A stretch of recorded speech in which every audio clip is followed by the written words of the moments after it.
On the day where we celebrate the 200th anniversary of the writing of the Star-Spangled Banner, the red, white, and blue flies high above Citizens Bank Park as we get set for baseball. It's the Miami Marlins and the Philadelphia Phillies.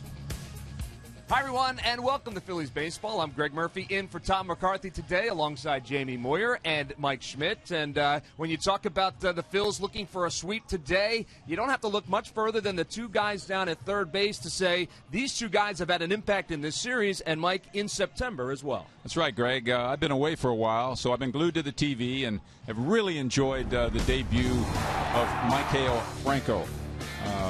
He's done just a little bit of everything, that we wanted to see here. Great defense, hits the ball all over the field. You see a few of his highlights here, stroking the ball to right field for an RBI base hit, which is nice to see. He uses the whole field. He can hit with power. And it looks like he's got the it factor to me. You know what the it factor is? That's when you say, can this guy play on a championship team? And he sure looks like he can. Just a nice blend of cockiness and confidence. Well, when you talk about that it factor, two young guys that they hope have it is Maikel Franco and Cody Ashley. And Cody, he had the big game in the first game against the Marlins, and there you see his numbers this year. Yeah, numbers would be similar if Cody wasn't platooned this year. He spent some time platooning, so if you project him over the course of the entire year, both of them will have similar numbers. A little glimpse of the future down there at the hot corner for Franco and Cody Ashley. But then when you think about the future as well, Jamie, you got to look at the guy that is pitching for the Phils today in David Buchanan. Kind of burst onto the scene, and he's had a real good rookie year. He has. He's burst onto the scene as an unknown in spring training and gotten the ball several times this year, actually 17 times this year, and thrown the ball very well. A four-pitch pitcher that loves to compete. But what David is now learning is how to use his stuff, when to be throwing it for strikes, when not to be throwing it for strikes.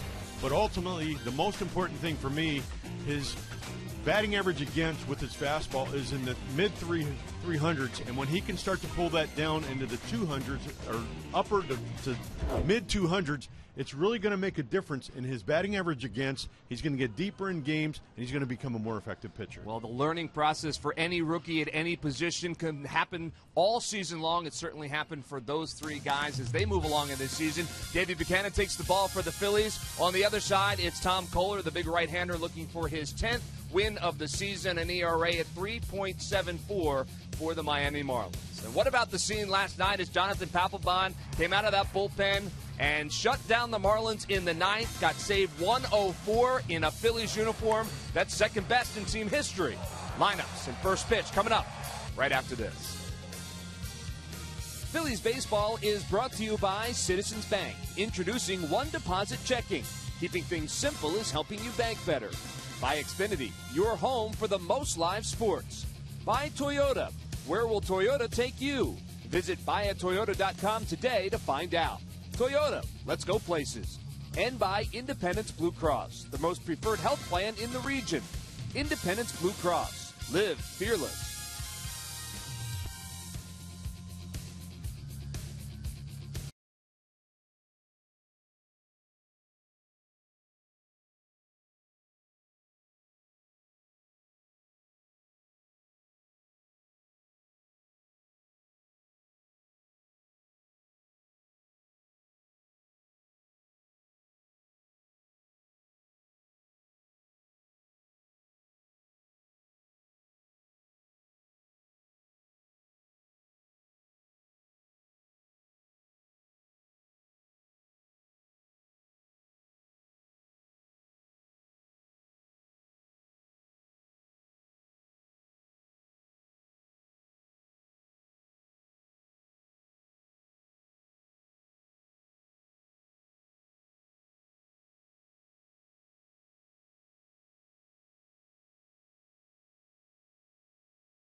Look at the Art Museum here in Philadelphia. Blue skies, about 65 degrees, and a perfect afternoon for Sunday baseball at Citizens Bank Park as the Phils looking for a sweep over those Miami Marlins. They've won the first 2 games, looking for that win on Sunday. Today's starting lineup for the Miami Marlins is brought to you by Xfinity, your home for the most live sports. Leading off and playing left field will be Christian Yelich. Batting second, Reed Johnson will play right field. Casey McGee will bat third and play third base. Marcell Ozuna is the cleanup hitter. He'll play center field.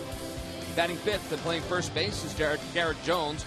Jared Saltalamacchia will do the catching. He'll bat sixth. Enrique Hernandez will get the duties at second base today and bat seventh. Adeiny Echeverria will play shortstop and bat eighth. And batting ninth and pitching for the Marlins is Tom Kohler. And they will be facing this guy, David Buchanan, the 25-year-old from Georgia State University in his rookie season, making his 18th start of the year. And Jamie, you know, you look at the numbers right there, but really you put them away and you talk about the coaching staff. When they watch this guy all season long, they really like the way he battles. Yeah, and I think the maturity that David has learned this year at this level is really going to help him down the road in his career. And this kid just, I continue to talk about it. He loves to compete. And that's what I love so much about him. 4-pitch pitcher, fastball, curveball, cutter, changeup, 90-mile-an-hour fastball average, 77 curveball, 89 cutter, 81 changeup. Righties or left-handers are hitting 205 against him. Right-handers are hitting 302 against him.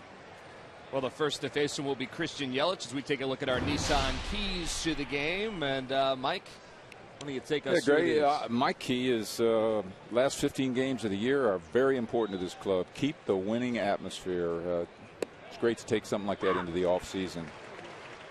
Jamie? And, you know, playing off of that, you know, win today for the 5th sweep at home. Again, that's, you want to create that winning environment. Yelich is in there, and he takes swings over top of that breaking ball. It's 0-2 quickly to Christian Yelich. You see his numbers on the season: 292, 9 home runs, 51 RBIs. David Buchanan, a quick worker. That pitch is inside for a ball. It's 1-2. Yeah, Jamie, on that David Buchanan thing, I'm an infielder, and I love a fast-working pitcher. We've seen a lot of that in this series on both sides of the ball. Let's go. Let's play ball. Throw strikes. Get it and throw attack. it. That's right. 1-2 pitch outside for a ball. It's 2-2. You know, and when that guy's working quick, getting that quick contact, you're ready to play as a defensive infielder. I'm sure of that. I've talked to a couple of the guys about that behind Cliff Lee. Obviously one of those guys that does that. And Buchanan as well. As that one is sliced down the left field line and out of play. And Chase talks about being up on the balls of his feet almost the entire game because you got to be ready because you know he's going to catch that ball and throw it. So here's the 2-2 pitch. Foul ball. What it says to everybody is you're confident in what you're doing. You're not unsure of yourself. You're in charge. It really says nothing but good things about you if you work fast. Says you want to get home and cook something out on the grill. Get out on that airplane and head out to San Diego for these guys today. That ball was high and now full count. It's Christian Yelich. How about I want to get you guys back in the dugout to score some runs. That's what it says. 3-2 pitch is fouled away. Get that offense out there and see what they can do.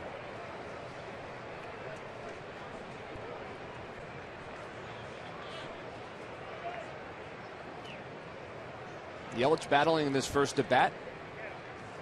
Count is full. Here's the 3-2 pitch. Outside for a ball, so he lost him. Got ahead 0-2. Give Yelich some credit. Works out the walk. Definitely a good at bat by Yelich. Fouled off a few tough pitches, laid off of a couple of tough pitches. All the while we're praising David Buchanan for working fast. He was throwing a pretty tough at bat out there. 9-pitch at bat for Christian Yelich. So that'll bring up Reed Johnson. Johnson batting .220 on the season, 2 home runs, 22 RBIs, 101 games, playing in game 102 for the Marlins. Yelich gets his lead off first. First pitch is over for a strike.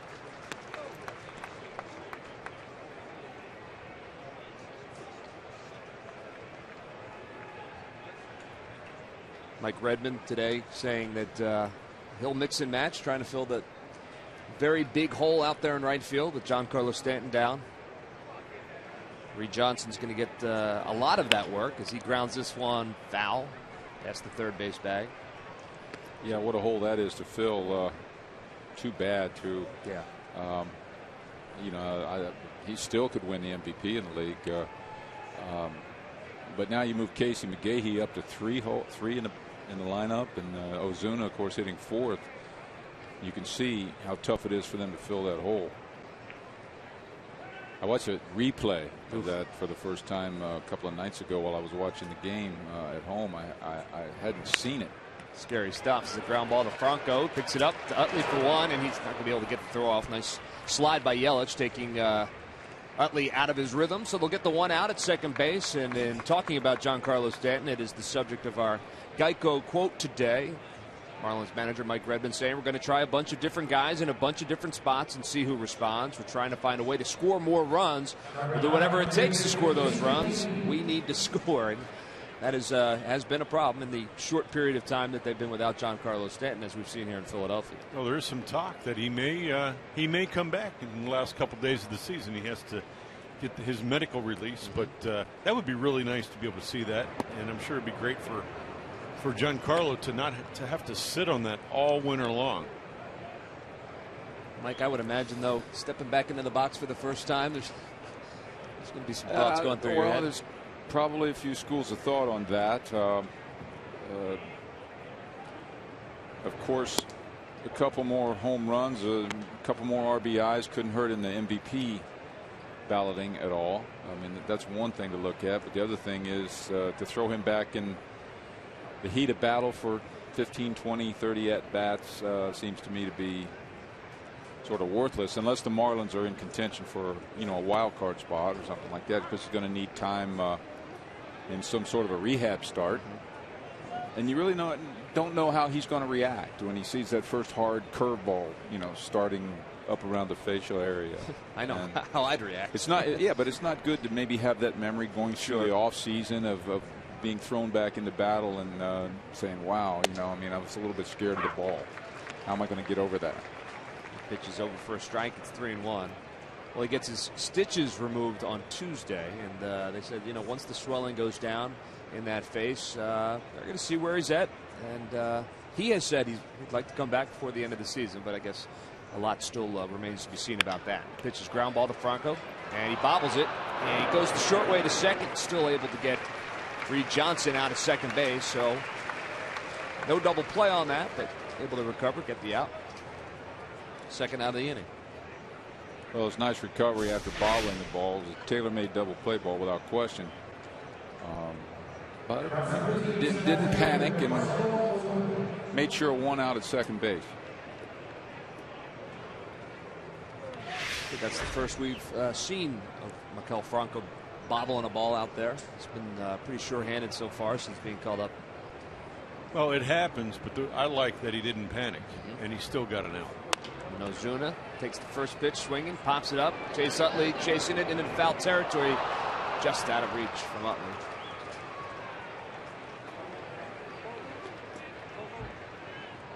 Talk about Franco in the opening today, having what I referred to as the it factor. There's a lot of ways to define the it factor, but for baseball men, guys that sit in this booths to our left here that are analyzing him and going to decide on his future, he just has something about him that makes you think that he's going to be a player. It's a blend of confidence. It's just kind of the way he carries himself, the way he walks. He just seems like he's fitting in real quick, Jamie. I would agree, Mike. I mentioned this a couple nights ago, and in his first couple of bats, it looked like he was trying to pull everything, trying to drive everything out of the ballpark. And I like that approach, but you also have to adjust. And in his last two games, it looks like he's made some adjustments and hit the ball the other way. Ozuna swings through that. Change up. Makes the count 1-2. David Buchanan ahead of Ozuna. And that's what he's going to have to adjust to as he goes through the league. If he starts the season here next year, teams are going to be throwing the kitchen sink at him, trying to figure out what he can and can't do. They're going to break and ball him to death. Here's the 1-2 pitch, swung on, line drive through the hole between short and third, so that's a base hit for Ozuna. Runners at first and second now here in the top of the first with 2 out. Marcell Ozuna having well, I don't know whether it's quiet, but 85 RBI year thus far. He's sticking him in that cleanup spot today, and been a consistent player for the Marlins all year. Batting over 400 on this road trip for the Marlins. He has been one of the better hitters in the National League in the past month and a half. So he leads off first. Casey McGee off of second. Garrett Jones steps in, the first baseman, batting .242, 15 home runs on the season. 2 outs. Lost that one to foul territory, third base. Franco's got a beat on it, makes the play. So David Buchanan able to battle his way out of a little bit of a jam, and we go to the bottom of the first. No score.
Baseball not only here at Citizens Bank Park, but all over Philadelphia.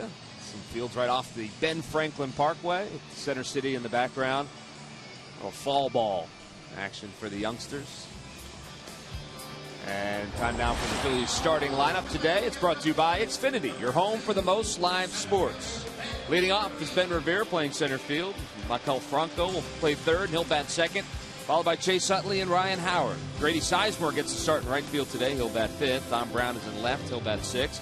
Doing the catching and batting seventh is Carlos Ruiz. Freddie Galvis gets to start at shortstop. He is batting eighth, and batting ninth in pitching is David Buchanan. And facing Tom Kohler, big right-hander out of the Bronx, New York.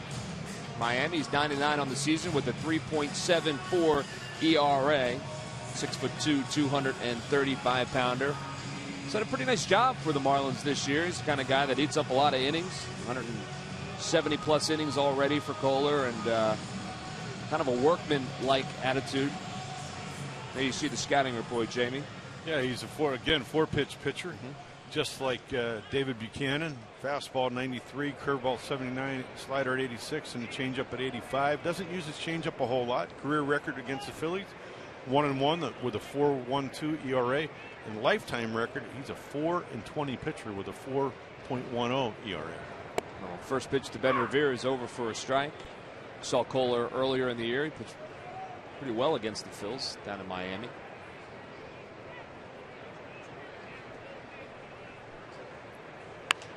Revere swinging, fouls that one off. Look out into the stands, and it's quickly 0-2 to Ben Revere. Today's Lucky McDonald's Phillies home run jackpot contestant is Juliet Smith from Ambler, Pennsylvania. If the Phillies hit a home run in the game, Juliet will win $200. Ben Revere's got 2 home runs on the season. Here's the 0-2 pitch. It's outside and high for a ball. It's 1-2. We got to get Ben back on that line drive mode, left field, straight up the middle. Rolling over a lot of balls to the right side. Well, that one's a chopper to shortstop. Echeverria can't handle it, and Ben Revere is going to leg it out. We'll see how they score that. Echeverria knew he was going to have to hurry with Revere's speed. Probably a play he should have made. Well, this would go a long way in getting Ben gone again. I must say, if I were the official score, that's a base hit. Today's game it is. But then again, I am a position player and you are a pitcher. But you know what? It's the first hit of a ball game, and a lot of times that first hit has to be a clean base hit, right? Well, you would think they scored it a base hit, so Ben will take it. If you don't get those at home, where are you going to get them? Isn't that the truth? So he'll take his lead off first. Michael Franco steps into the box, batting 192 in his limited playing time. Throw over to first. Ben Revere, 43 stolen bases on the season. He's been caught 7 times.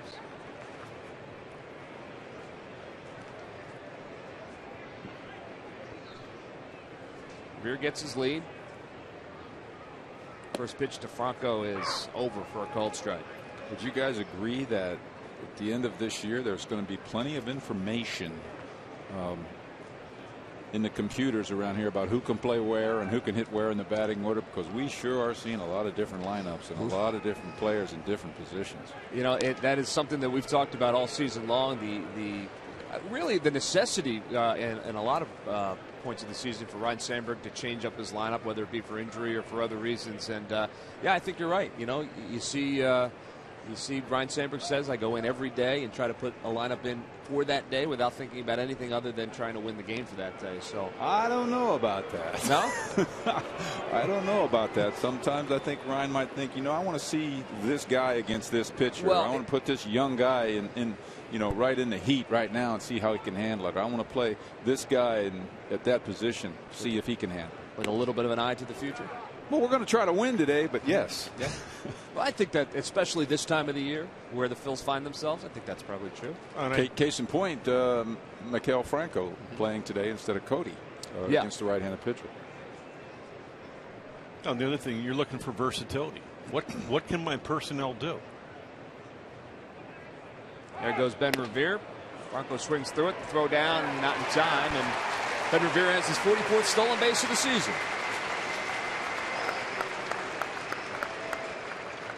Ben got a good jump. It was a breaking ball. Don't know if this was a hit and run or not, but Franco had not necessarily a hit and run pass at that ball, swinging and missing it, but Ben still stole the base. Slides over that bag. He's lucky he didn't get tugged late on that because his foot was off the bag. Mike Redmond's coming out to have a conversation. I don't know if it's about that. Didn't look like Hernandez had the tag. I recall right there that tag.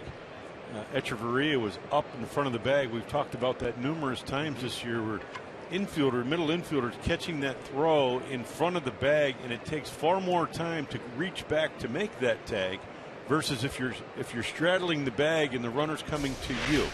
One of my major pet peeves, Jamie. I mean, and you know what? You find that the shortstop, and we have one named Rollins who is guilty as sin of that. He takes every throw up in front of the bag, and we work in spring training on it. Straddle the bag, let the ball come to you, and shortstops always want to go up in front of the bag and bring the ball back. Second baseman not quite as bad because they run around the bag and straddle it, but you see that an awful lot. For the young kids out there playing middle infield that are taking throws on steals, straddle the bag and let the ball travel that last 3 feet on its own. You saw that Kike Hernandez, who took the throw there, thought he had gotten Ben Revere on the back of the leg. The replay showed that was possible, but Redmond decides not to challenge it. That one is lined just foul down the left field line. Foul by inches. I would have scored a run. Well, and to Hernandez's credit there, he had to come in front of the bag because the throw was short and slightly to the right-hand side of the bag. Look at that. What about maybe about a foot? Nice to see Franco able to turn on that one, though. Straighten that out just a little bit. You know, the longer he is here, the more comfortable he's going to get. Nice to see him turn on that ball to left field, but I think Mr. Sandberg wants to see him drive the ball to the right side. Push Ben Revere over to third base. Pitch is low and outside for a ball. It's 2-2. Revere takes his lead off second. Nobody out here in the bottom of the first. Chase Utley waits on deck.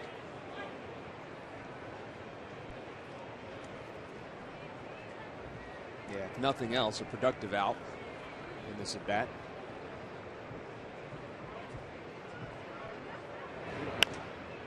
Pops that one up. Saltalamacchia off with the mask and makes the catch. So Ben Revere won't be able to advance the first out of the inning. That's not what you were looking for.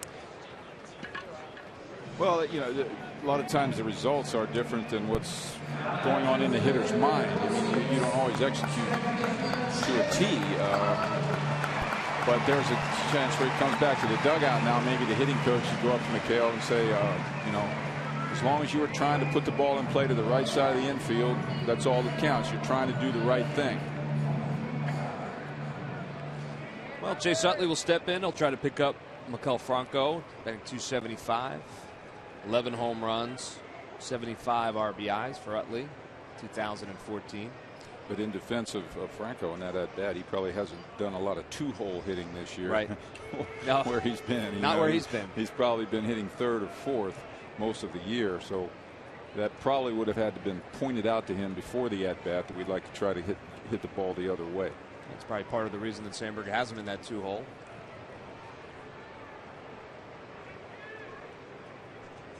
Rivera on second. First pitch to Utley on the outside corner for a strike. Well, Mike, I also think that, as you mentioned pregame, that it factor, I think he knows it. He probably doesn't have to be pointed out to him. You know, I think that's part of, you know, him learning and understanding the role that he needs to play wherever he's hitting in a lineup. You know, I'm sure there are things that he does need to be discussed with him, but you know, you want to see, you know, and that's why Ryan's given him a chance to hit here in the 2. I want to see what he can do in that situation. Kohler's ahead of Utley, 0-2, 1 out.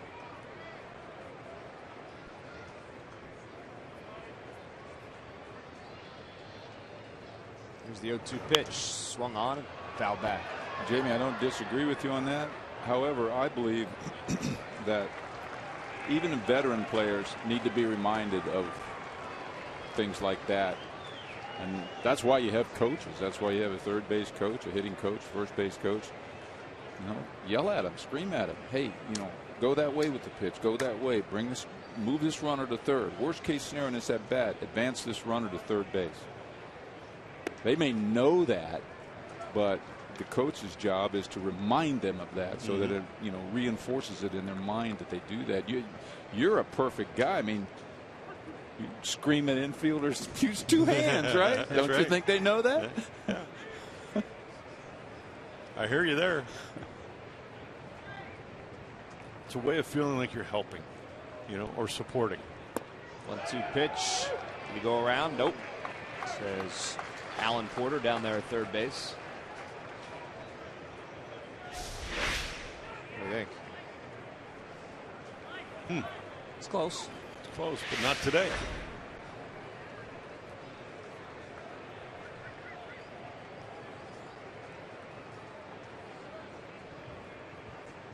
Fuller gets his sign.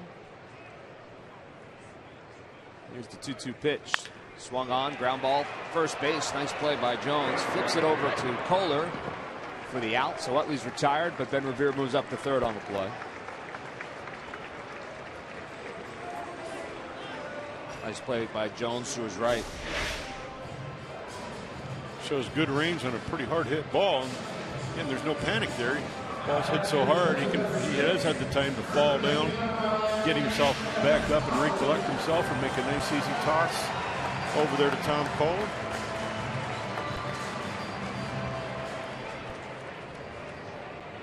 So Ryan Howard will step in. Howard batting .222, 21 home runs, 96 RBIs. First pitch is outside. Take a look at our Mazda leaders. Career leaders versus the Marlins in home runs. There's Ryan Howard, second all time behind Chipper Jones. Chase Utley on that list also, 29. Be a pretty good spot to add to that. So he takes that one outside for a ball. It's 2-0. Well, they must do something about Ryan's hitting pattern to have is it Echeverria playing right behind the pitcher. Jamie, couldn't you handle that part of the field if you were the pitcher? I got to believe so, unless he hits a rocket. Yeah, that is interesting. Take a look. I could see that with a man on first base, where you might have to take a throw from the catcher,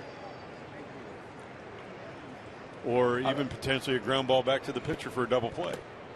Yeah, the shift, this particular shift seems sort of unbalanced to me. I mean, it seems like Echeverria should be 10, 12 feet to his left. It just looks like way too big of a hole for Ryan at straightaway second base, especially if you're going to lob some breaking balls up there to him like he just did.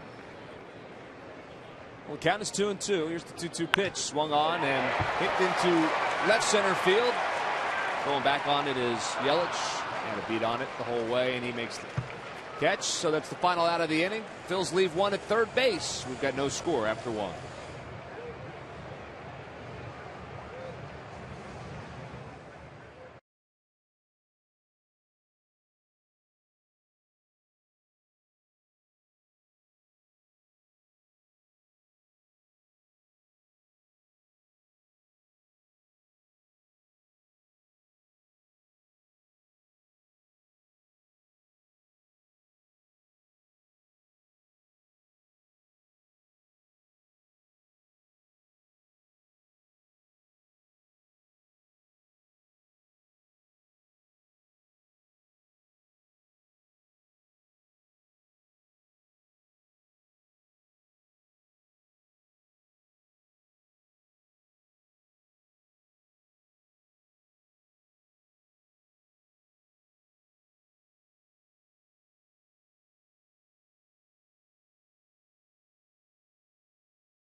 Citizens Bank Park between the Marlins and the Phillies. Ryan Howard with a long fly ball to left field to end at the bottom of the first. But we all know what impact Ryan Howard has had on the field over the years, but we don't often see the impact he has off the field. Well, recently we got the opportunity to do just that.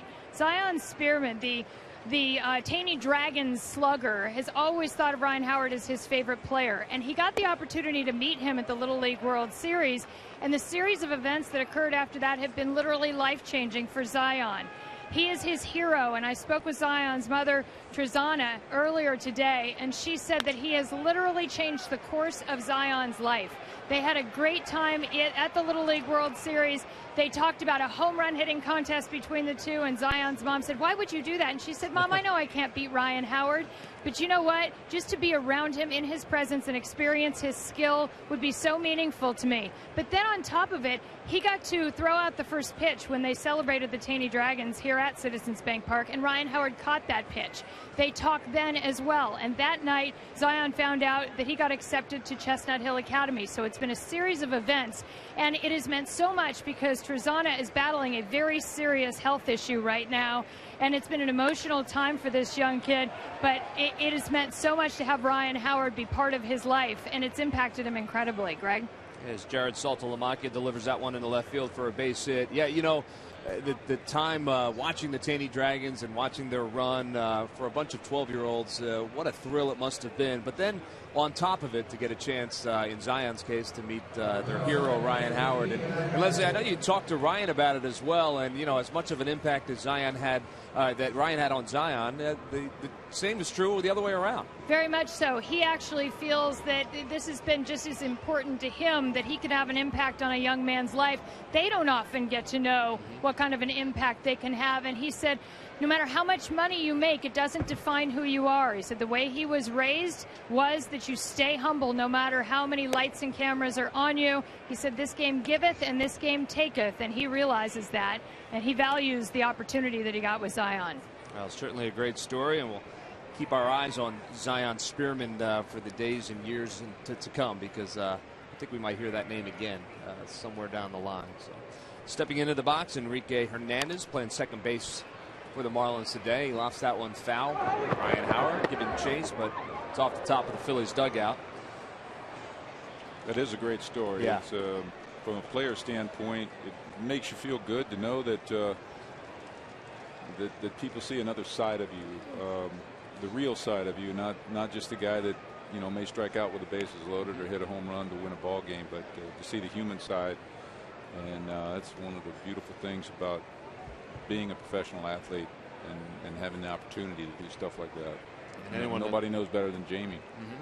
Anyone that's been around Brian Howard over the years knows that he gets it when it comes to that kind of stuff. So it's certainly a good story to tell. That one is also fouled out of play. Hernandez getting the start at second base today for Donovan Solano. Played the first two games in this series. First name is Enrique. They call him Kike. Goes by Kike. So came over in that trade with the Houston Astros that brought Jared Cosart over to Miami as well. Buchanan's ahead of him 1-2 here. Saltalamacchia leads off first. The 1-2 pitch, ground ball, third base. Franco up with it, over to second for one, over to first, double play. 5-4-3 double play for the Phils, and that will help out David Buchanan. Good old double play. Pitchers know, Jamie, that you spin that good slider up there, that little off-speed pitch, and you get that hitter to roll it over to the pull side with a man on first, and you can get yourself two quick outs. Well, Mike Redmond's not so sure. And that was closer than we thought there. Yeah, actually wasn't all that close. I think we're going to see a reversal on this one. As Marty Foster's going to have a conversation with Mike Redmond, I would imagine Redmond's going to get the thumbs up from his dugout to take a look at that. And I think it's always nice when you get that, what do you call it, Mike, that Sunday hop at third base. The ball bounces right up to you nice and easily. Gives you a great chance to catch it, get rid of it, give a good throw to the second baseman, which Michael did, Chase. And you're right, it was a bang-bang play, but you know those are the kind of the balls you want to get for your infielders. So they'll take a look at this one, our first replay review of the day, and we said we took a look at that replay just a second ago. I think it's going to be overturned. Looked like Hernandez's foot was on the bag before that ball was in Howard's glove, but we'll wait and see. Oh, there you go. We have our answer. Safe at first, so 5-4-3 turns into a 5-4. Kike Hernandez will be safe down there at first on the fielder's choice. I would wonder what the umpires say to each other as they run back to their position. Missed another one. Well, it's interesting that you say that, Mike.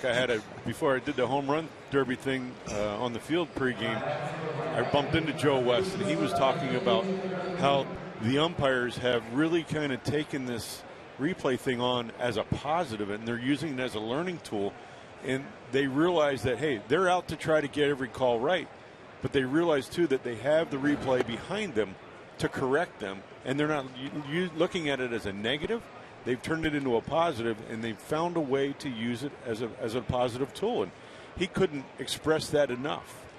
Well, I would agree. It is positive, and everybody wants it to be the right call. It just seems a little, you know, what's the right word? If I were an umpire and I'm running back to my position and sheepish. I missed another, I missed another one. Yeah. How many is that now? What's my call average? You know? Yeah, and I would imagine they talk about that kind of thing. But I think Joe West's comments to Jamie are interesting, because I would have thought maybe it was a little bit different as Buchanan chases. But the thing we got to remember is the only one we're only talking about the ones that they replay.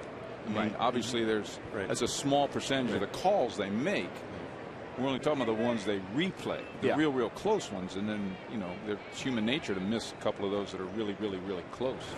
1-1 pitch to Echeverria is inside and low for a ball. It's 2-1. Well, he also explained, while they're up viewing these in New York, there's an umpire assigned to the games, and then there's 7 other guys roaming around the room that have their own games.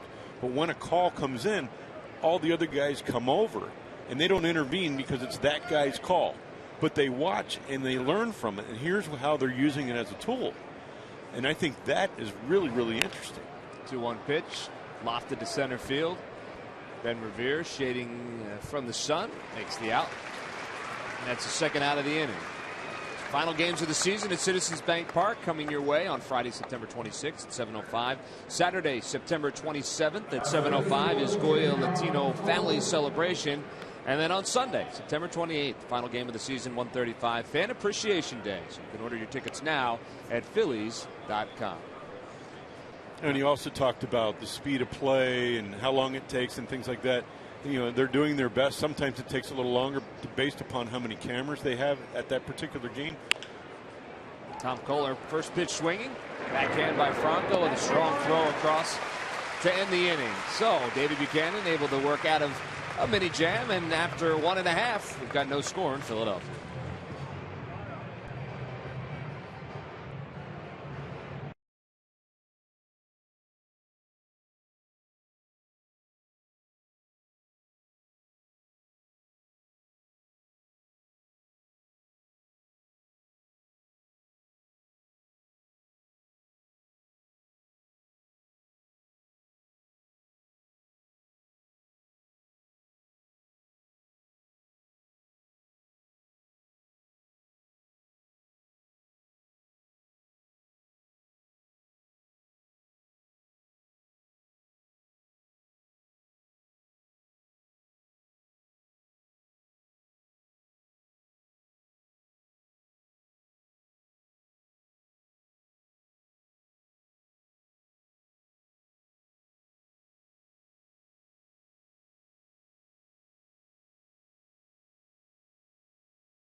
Sunday afternoon in Philadelphia. How about heading out to Franklin Square? Take a ride on the carousel. Enjoy a perfect Sunday afternoon. And Monday night at 9 o'clock, before the Phillies start their West Coast swing in San Diego, Marshall Harris catches up with third base prospect Maikel Franco about the big leagues and his hopes for the future. Plus, we'll break down the biggest questions facing the Phillies this offseason. Phillies Clubhouse, presented by Mercedes-Benz on Comcast Sportsnet. Not a bad spot on a Sunday afternoon. But there's this inside Citizens Bank Park as we head to the bottom of the second inning. No score between the Phillies and Marlins. Grady Sizemore will lead off for the Phils in this inning. And it's time now for you to tweet your photo using hashtag PhillyFanPhoto for a chance to have it shown in an upcoming game broadcast. That's brought to you by AT&T. Might be tweeting his Philly fan photo right now. Either that or he's putting his fantasy football team. We're talking about that replay before the end of the last inning, Jamie. Greg, do you think if they could eliminate the manager's walk, slow walk? I think that's what you will see next year. So they might be able to handle that from the dugout some way. I think as long as you give the guys time to take a look back in the video room, it seems to be an unnecessary part of it. So we've been told they're going to tweak it once the offseason comes, and I wouldn't be surprised if that's part of the changes we see next year. Second pitch to Sizemore is off the outside corner, so it's 2-0 to Grady Sizemore. 281 with the Phils in 49 games, 3 home runs, 12 RBIs. Getting a chance to play right field today for Marlon Byrd. Ball's low for a ball. It's 3-0.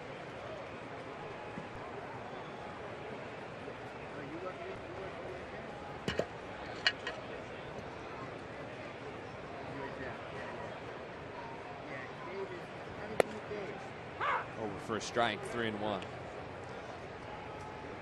As a manager, you've got to like the versatility of a guy like Grady Sizemore. He's played some left, he's played center field, he's played right field. Swung on and hit well to right center field, but Ozuna has a beat on it. Nonchalantly pulls it in at the beginning of the warning track for the first out. And there are other days where that ball would go. We have a little bit of a north wind today here at Citizens Bank. Just a slight breeze blowing in, just enough of a breeze to, you know, to hold that long fly ball to center field back. Pitcher friendly breeze. Yeah, you gotta like that. Yeah. Well, that'll bring up Dominic Brown. D. Brown, 233, 9 home runs. Gets to start in left field today and takes that one over for a called strike.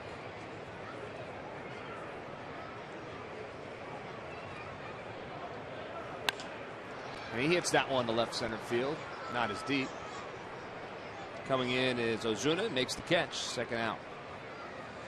Don't forget, Fan Appreciation Day on Sunday, September 28th, 1:35 versus the Braves. All the fun and surprises of a traditional Phillies Fan Appreciation Day. Citizens Bank Park Fatheads with 2015 schedule, free to all fans. Order your tickets now at Phillies.com. So 2 flyouts to Marcell Ozuna. It's the first 2 outs of the inning. That'll bring up Carlos Ruiz. Carlos got the night off last night. Will Nieves filling in for him. First pitch. It's upstairs for a ball. It's 1-0.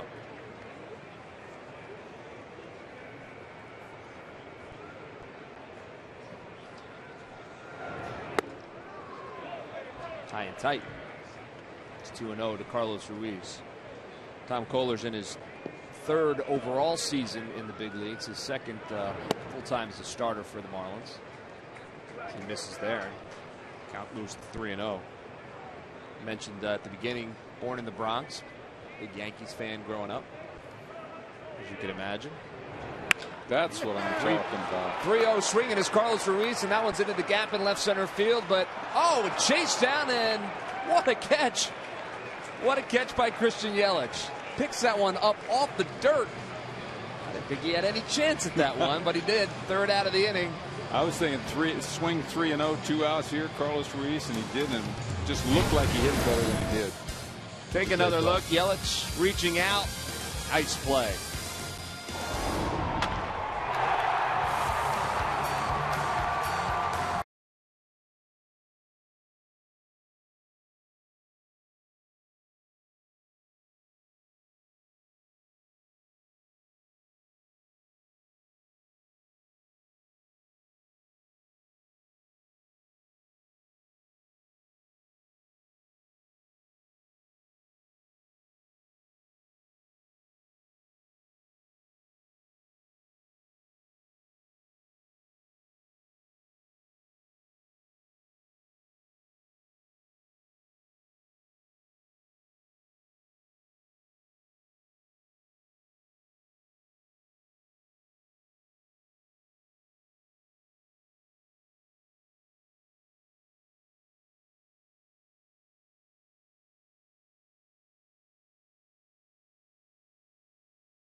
It's a trivia question. Log on to Phillies.com. Go to the fans section for all the information, and please submit your answer on the subject line. The question, guys, today is who's the only player to appear for the Marlins in their inaugural season and on the 1997 and 2003 World Series championship teams? That answer will be revealed later in the game. Davey Buchanan delivers the first pitch, and just like that, Christian Yelich delivers it into center field for a base hit. So a leadoff single for Christian Yelich. He's on base for the second time. We're over here. Mike, I know we're working on that question. Go ahead and do your thing. I was peeking over to see what the answer you wrote down. I'm not going to tell you whether you're right or wrong, but Mike already has his answer written down. Tom usually gives us a little I don't, like wink or something like that. I don't give if any we're on hints. the right track. I'm a tough teacher. Okay. I'm from a family of teachers, so we don't give any hints. Reed Johnson steps in. He was safe on a fielder's choice his first at bat. First pitch from Buchanan is low for a ball. It's 1-0.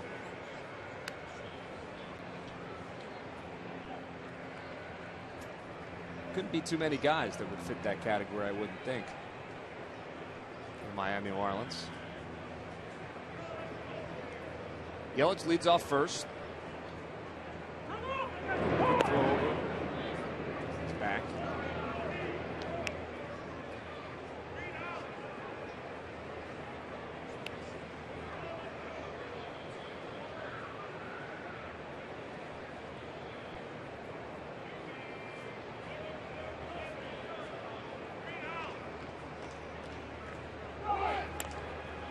Yelich is running on it. That one's popped up to first base.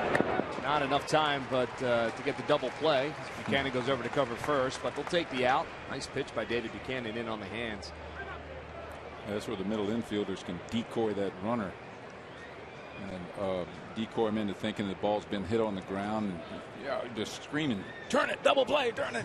Hopefully the runner keeps going, thinking the ball's on the ground. But that was good base running by Yelich, looking at the hitter and see that he popped it up. Yeah, he had taken off and was about 2/3 of the way to second base before he realized he had to retreat. Phillies will take the out.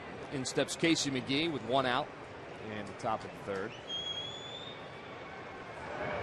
Yelich starts and stops. First pitch to McGee is outside for a ball. It's 1-0. That's one of those things that we used to love as infielders, when the guy would take off and the hitter would pop the ball up in the infield. You could see all the infielders around the infielder going down like they're catching a ground ball, because the base runner a lot of times will look at the infield to see how they react, and if they're bending over acting like they're turning a double play, you can get a guy sliding into second when pop-ups hit to the infield.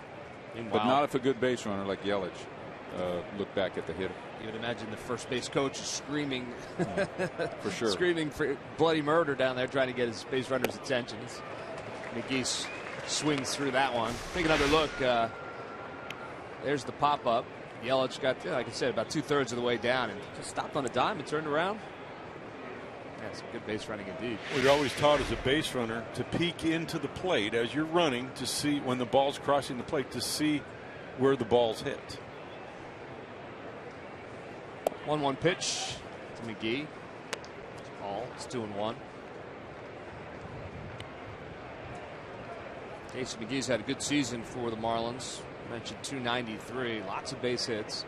Hasn't had a whole lot of power numbers for Casey McGee, but now with Stanton out, he slots into that third hole. Different approach when you have to bat third like that, Mike? Well, I doubt if it is for him. It would be fifth if it weren't third. It's a different kind of guy hitting third than Stanton. I mean, a little less power, obviously, a little slower on the base paths, a little easier to turn a double play. On the other hand, he's a little tougher to strike out. Cannon throws over. Yelich is back.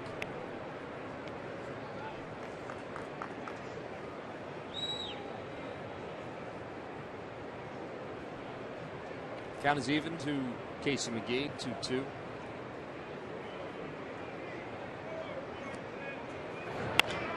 Swinging a ground ball, and nice play by Freddie Galvis, but he'll have nowhere to go with it. Keeps that one in the infield, but both runners will be safe. Yelich at second, McGee at first. That'll be a base hit. Total Eagles coverage starts Monday night on Comcast Sportsnet at 5. Jamal Jackson joins Philly Sports Talk at 6:30. Eagles Extra is live from Indianapolis. And at 7, Brian Westbrook breaks down the Eagles' plan of attack against the Colts. It's all coming your way on Eagles pregame live. Eagles and the Colts, Monday Night Football. That should be a good football game. Jamie McGee is one of those pain in the butt hitters, isn't he? Especially when he gets to 2 strikes. Yeah, he's just He hard really- guy to strike out. He really has a good plan when he gets to 2 yeah. strikes. Hard hat hitter. Ozuna steps in and takes that one for a ball. It's 1-0 to Marcell Ozuna. Another RBI opportunity for him. 85 on the season. It's one of those guys, when you're pitching, you go, boy, I wish he was on my team. Something to be said about being really tough to strike out. You're talking about a guy. I wouldn't know. It's the 1-0 pitch. Ground ball to second base. Chase Utley charges, only plays at first, flips it over. Ryan Howard for the second out of the inning. Both runners advance. Yelich to second, Yelich to third, McGee to second. So 2 outs now, and runners on second and third. I was going to say about McGee, you're talking about a guy that wasn't even in Major League Baseball last season. Ended up playing a full season over in Japan before making his way back to the big leagues. But he has been a real good addition to the Marlins. And I honestly think him playing in Japan has turned him into this kind of hitter, because he was not this type of hitter when he played with the Milwaukee Brewers. A little bit of a different game in Japan. It certainly was good for him.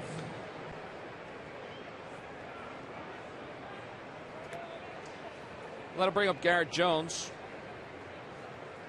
Jones popped out to third base in his first at bat. 2 runners on, 2 outs. Buchanan looking to wiggle out of this jam here in the top of the third inning. First pitch, high for a ball. 1-0.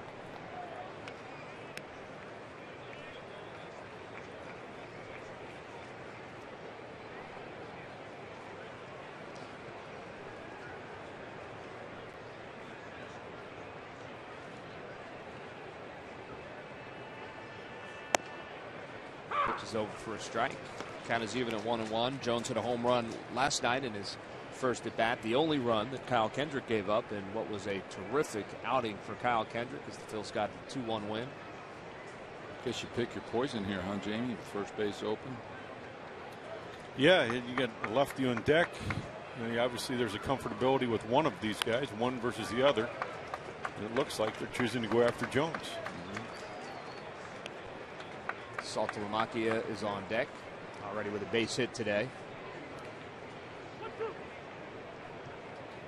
Cannon is ahead of Garrett Jones, now 1-2.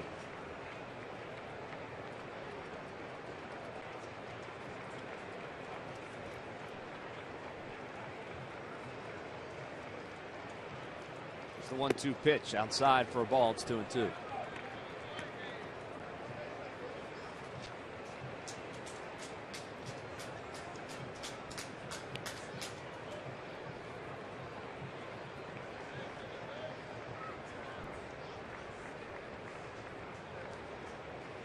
Gets his sign from Carlos Ruiz.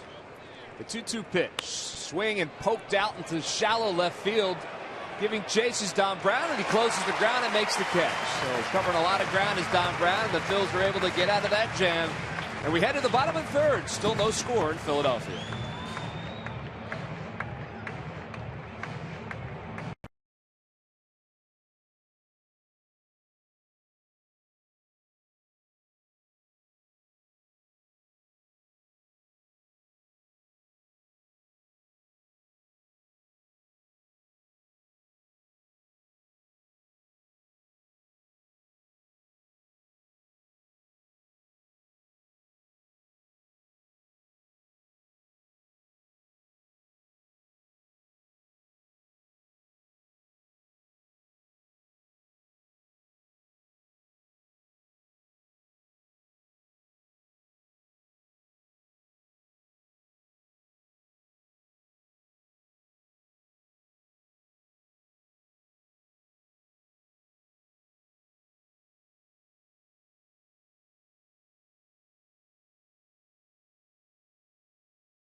Hot or iced coffee is just $1. McDonald's, I'm loving it.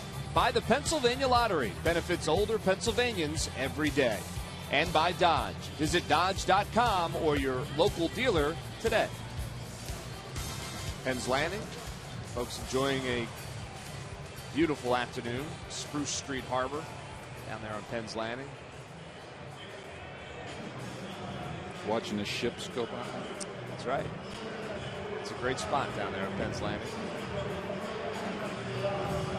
Bottom of the third, no score. Freddie Galvis will be the first one to face Tom Kohler.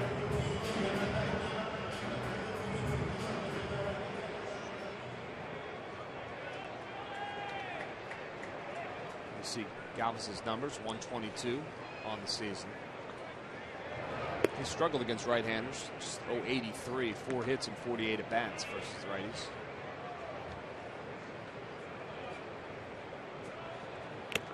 Swing and a miss. David Buchanan waits on deck.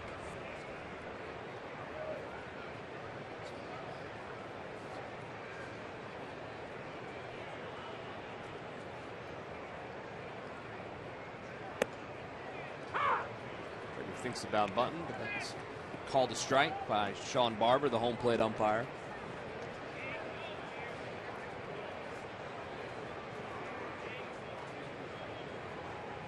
Here's the 1-2 pitch to Freddie Galvis. Swung on and hit hard through the hole between second and first for a base hit. So Galvis is aboard with a leadoff single.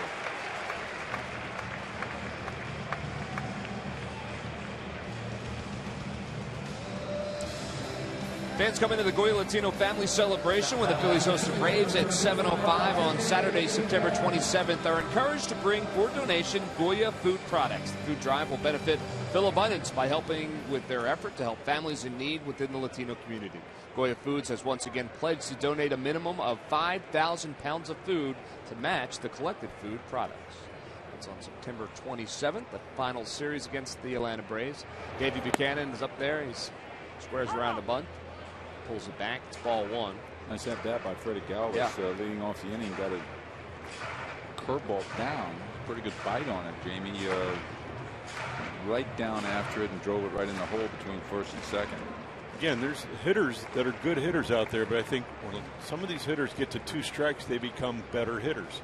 And I think right there, that curveball with Freddie, thinking about maybe shortening up his swing a little bit, getting that curveball that may be down, but it forces him to stay with it. Whereas early in the count, they're a little more of a free swing, looking to drive the ball.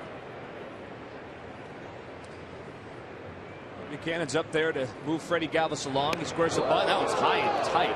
Get out of the way, and it's off the glove of Saltalamacchia, so Galvis will move up to second base anyway. I'll make Buchanan. Well, those pitches are all becoming scary after the Stanton. Take a look. Yeah. Yeah, that's another reason right there where I don't like that early square around the sacrifice bunt situation. I never liked it.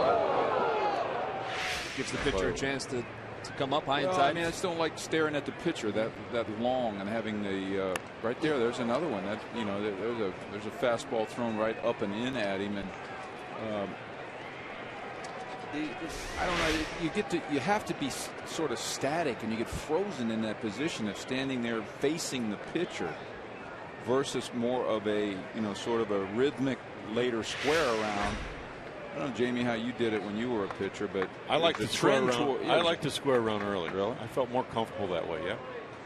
Buchanan squares around again and takes that one on the outside corner. So it's 2-2 now to Buchanan, who's trying to move Galvis over to third base now. That was squared a pass ball, by the way, not a wild pitch. One of the best sacrifice bunters I ever saw as a pitcher was Steve Carlton. He didn't even square around. Just dropped the head of the bat. Just turned the bat sideways and then let the ball hit the bat. That one is fouled off, and that's a strikeout for Tom Kohler. Buchanan is a little bit frustrated. There's Jamie. Unfortunately, in our game, it's a game that doesn't lend itself to being able to practice the game conditions. We don't practice game speed, game conditions very often, if ever. And I mean, you can stand in there in an iron mic and crank it up as hard as you want and drop bunt after bunt, right? You know it's a fastball coming right down the middle, and you can get a feel for it. But in a game, the pitcher could throw anything. I've heard the pitchers talk about that. I mean, we see the guys working on technique against the pitching machine, but yeah, it doesn't really mimic, I wouldn't imagine, the game conditions. Not going to mimic one up around your neck the way David Buchanan just saw it. Well, I will say, though, back, when I came back to the National League, being away from the American League, I felt that I had to spend more time in the cage and bunting. And what I like to do is go in the cage, get really comfortable bunting at gain, 60 feet 6 inches. Then as I got more comfortable, I'd move up 2 steps. I'd move up 2 steps. I'd move up 2 steps. I'd move up. So I would get pretty much halfway into the cage and bunt that way. But then, all right, maybe I'm a little timid with the ball in. Now I'd move a little closer, knowing that the ball was going to be closer to my body. I'd force myself into try, at least, again, it's not game speed, but force myself into some potential situations that I might have to react in during the course of a game. Count is 0-2 to Ben Revere. Galvis leads off second. Kohler gets a sign from the stretch.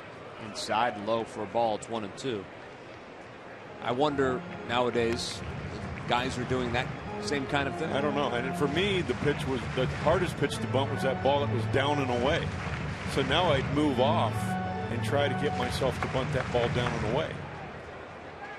I know in spring training, we used to have a lot of competitions with bunting. See who could get the most balls down, bunt them into a hat, things like that. Now it turns it into a game. It turns into something fun. Competition. That's going to get Galvis over to third. Ground ball to second base. Revere is out at first, but Galvis moves over with 2 outs. Well, the most popular way to follow the September pennant races is with MLB.com At Bat, the #1 app for live baseball. Enjoy live look-ins, replay reviews, scores, live radio broadcasts, the MLB.TV Game of the Day, and more. Get At Bat for your smartphone or tablet on the App Store, or visit MLB.com. So 2 outs. Ben Revere down at third. Or excuse me, Freddie Galvis down at third, and Maikel Franco step in. Franco popped out to the catcher in his first at bat. RBI opportunity for Franco as he takes that one outside and low for a ball. It's 1-0. Both pitchers have done a nice job today when they have gotten into a little bit of trouble.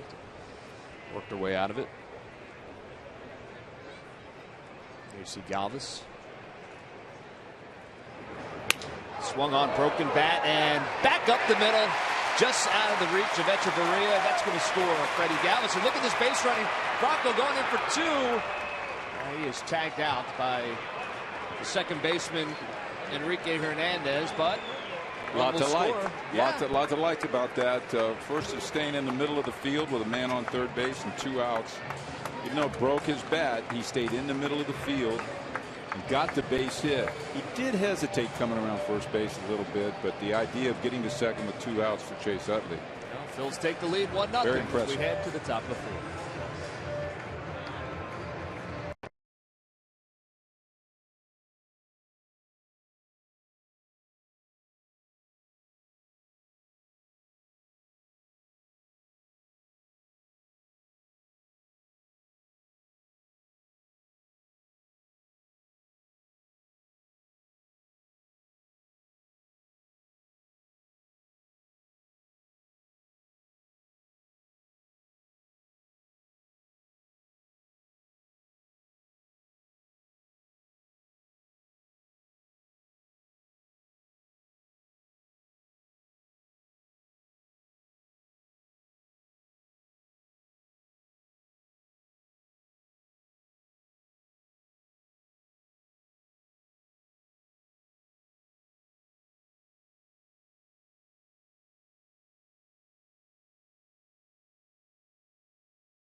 Maintenance player, specializing in all of your cleaning needs. WB Mason also provides a full selection of 3M safety products that can't be struck down. Who but WB Mason?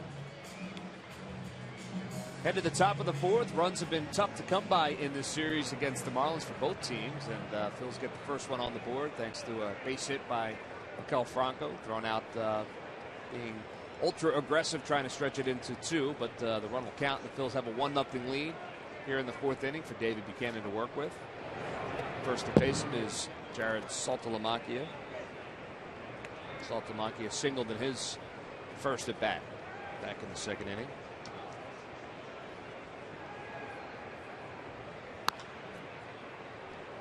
Foul past the first base bag.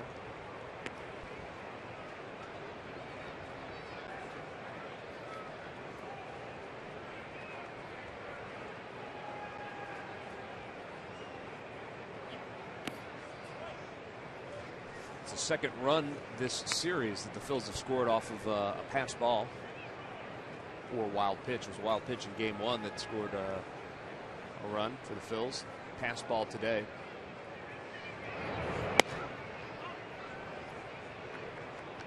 Take them any way you can get them. That's for sure when they're hard to come by. 3-1 pitch, ground ball into the shift. Calvis up with it, throws over to first for the first out of the inning. Time now, we'll check in with Leslie Goodell, and it was a busy day here at Citizens Bank Park, Leslie, before the game. In fact, early this morning, this field was in use. Yeah, from 9 a.m. this morning, Murph, until noon, the finals for the Phillies Home Run Derby. It was the 44th annual Home Run Derby Championship. These kids started competing last April. It lasted through August. I can proudly say my daughter made it to regionals for Devon Stratford Little League, and it was a great turnout today of all the kids who get to come out here. Over the years, since its inception in 1971, the Home Run Derby has had over 22,000 children come through and participate, and I'm with one of those big kids now. Ben Davis previously participated in the Home Run Derby, and what do you remember about it, Ben, and why was it meaningful to you? It was meaningful just for the fact that I could hit at the vet. And it's a place we went to go as a family to watch the Phillies play. And it was very special to just stand in the box where the big leaguers hit and get to go out there and swing as hard as you can. And there are a lot of big leaguers that have done this before. There's a whole list of them, as a matter of fact. And there are a couple that went on to win it. They went on to be major leaguers. Eric Kratz, the former Philly, as well as Mike Trout, is a former Home Run Derby champion. And Jamie Moyer has a proud spot on that list as well. Murph? Yeah, no doubt about it. Jamie, a former winner. And as we're talking about the Home Run Derby, well, Kike Hernandez did just that off of Buchanan and ties this game up as he took that one deep to right center field. So it's 1-1 now, and Echeverria steps in. Jamie, you were down on the field with some of those kids before the ball game, presenting some trophies. You were a previous winner? Is that right? I took a third place at the vet. There you go. I don't recall the year, but it was a few years ago. I want to know if anybody hit one out of here. I don't know that anyone hit one out of the park. That would be quite a poke for a youngster. Echeverria grounds out to short. 6-3 is the out. It's the second out of the inning. Take a look at the home run given up by Buchanan. Jamie. Well, Chooch is looking for that ball down and away, and that ball's pretty much in the center of the plate. And tell you, that was a beautiful swing on that ball. David Buchanan supplied the power and the elevation, and Hernandez just got the barrel through the zone and hit it where he wanted to, right center field. A well-struck ball by the backup second baseman. Yeah, they like this kid that they got in that deal with Jared Cosard. He hasn't had a whole lot of playing time. In fact, he was sent down when he got to Miami. He was sent down to the minor leagues for a little bit, but they called him back up in September. He talked to some folks around the Marlins. They think he's got a chance to stick around and be a pretty productive player. He's played both the infield and the outfield. He's one of those guys that you can stick anywhere, and he can help you out. So it certainly helped him out offensively there. As Kohler pops that one up, Chase Utley says he's got it. Drifts back into shallow right field and makes the catch. But the Marlins able to tie this one up on a long home run by Enrique Hernandez. And as we head to the bottom of the fourth, we're tied at 1.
The Quality Plus Sports Stores. Go further. By Thomas Jefferson University Hospitals. Call 1-800-JEFF-NOW for an appointment. And by W.B. Mason. You can't go wrong. You buy right. Boathouse Row, Waterworks in Philadelphia. There at the end of the Schuylkill River. Every Did you shot. have one on there? Or What's that? Did they have one on the line It there? looked like you might have been pulling one in. You're a fisherman, aren't you? Yeah, I see you kind of jigging a little bit there for something. Either that or he was working it for the cameras, one or the other. Head to the bottom of the fourth. We're tied up at 1 here at Citizens Bank Park. Chase Utley will lead it off for the Phils. There you see Kike Hernandez tied this one up at the top of the fourth.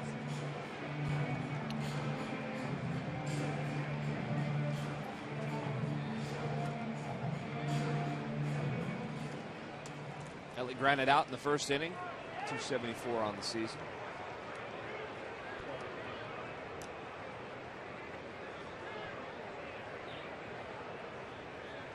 First pitch from Kohler to Utley is outside for a ball.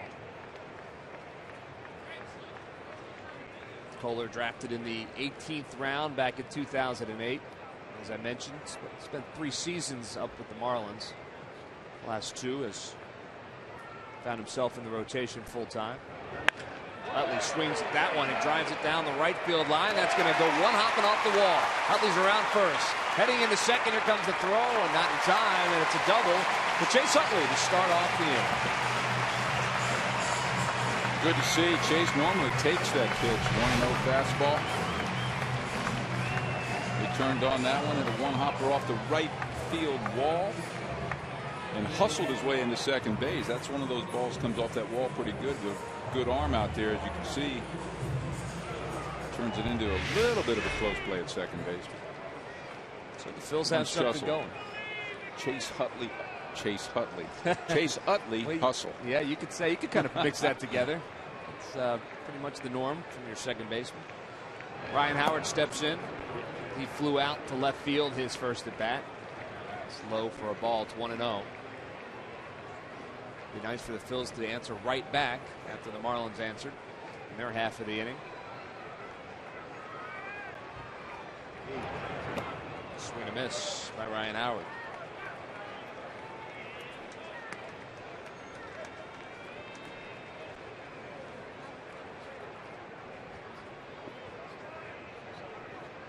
Jamie, you can't be looking fastball 1-0 if you swing at a slow curve like that in the dirt, because you just don't read. You don't read fastball. I could see slider in the dirt, but not slow curve. 1-1 pitch. You know what I mean? I mean, as a power hitter, I know exactly what you mean. In that situation, you got a 1-0 count, and you want to sit on fastball, and you want to get you a nice pitch to drive somewhere, and that doesn't. You don't read fastball out of the pitcher's hand. The slider can fool you or the cutter, but the slow curve shouldn't. As soon as you see the ball hump up like that, it should be, boom, shut it down, right? And you're right, in that 1-0 count, when you're looking to drive it, hit the ball hard, drive it somewhere. The count's in Howard's favor now at 3-1. Chase Utley takes his lead off second. Kohler from the stretch. Inside for a ball for Walker. Phillies are walking, and Independence Blue Cross wants to remind you to get active and get walking too. Independence Blue Cross, they're fearless. So the Phils have their first 2 runners on here in the bottom of the fourth. That'll bring up Grady Sizemore. These at-bats are so important. No outs, men on first and second. So key to advance these base runners. This changes the conditions in the game. I mean, it's easy to score a run when you have men on second and third. You're going to come out of the inning with something. If you don't advance these runners, it's just a momentum changer. Sizemore hit the ball well in his first at bat, but it was a fly out to the track. Ozuna was able to track it down. First pitch to him is outside for a ball. It's 1-0. 2 on, nobody out.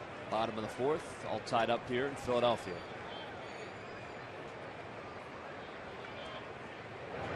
Grady Sizemore swings and knocks that one for a base hit into right field. Johnson's on it quickly, so Utley is going to have to hold at third. But now bases are loaded for the Phils. Nobody out here in the fourth. A good piece of hitting by Grady Sizemore. Great hitting by Grady. Squared that fastball up, hit it to the pull side, which is going to advance the runners. Of course, Utley and Howard, especially Utley, had to freeze until the ball got through the infield. And you have to freeze on a line drive in that situation, which is why, he couldn't score. But the Phils are in a good spot here with the bases loaded. Dom Brown will step in. Nobody out. Guess at this point for Dom Brown, you think productive at bat. First pitch is high and outside for a ball. It's 1-0.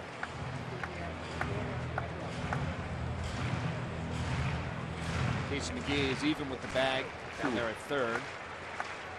What a spot to be in. 1-0, bases loaded. And he grounds that one to second base. That could be two. They'll trade a run for the double play. Utley will score.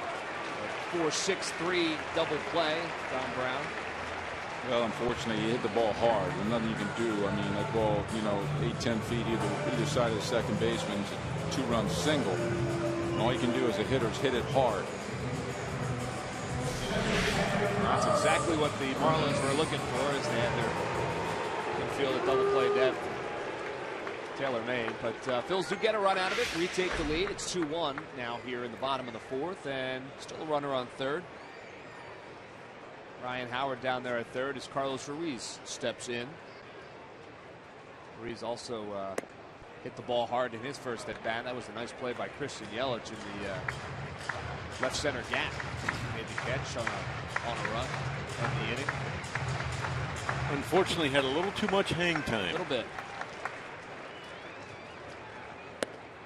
It's outside for a ball. It's 2-0.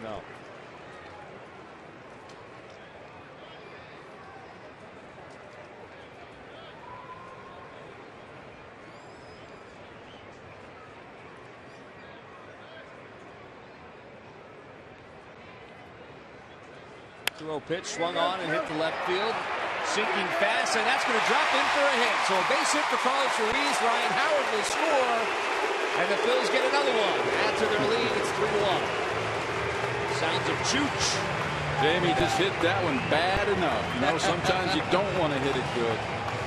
Caught him a 2-0 slider on the end of the bat. You'll see right here a little cutter slider he caught on the end of the bat. Just enough on the end of the bat to drop right between short and left field. Isn't that the game of baseball? He hits a rocket in his first at bat. Has nothing to show for it. He hits a little bit of a looper out to right over the shortstop head. Gets a base hit and an RBI out of it. So he'll take his lead off first inside to Freddie Galvis. The all-important 2-out RBI makes the inning look so much more productive. Well, and you put a crooked number up there. Yeah, that's right. The bases loaded, nobody out. We score one on the double play ball with Dom Brown. But if you get that second run in from third with 2 outs, it looks so much better. Galvis swings and misses. Well, and for every run you score, the other team has to score 2.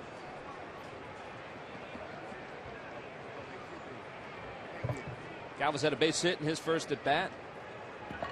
Back in the third inning. Try to turn this over. Inside for a ball. It's 2-1.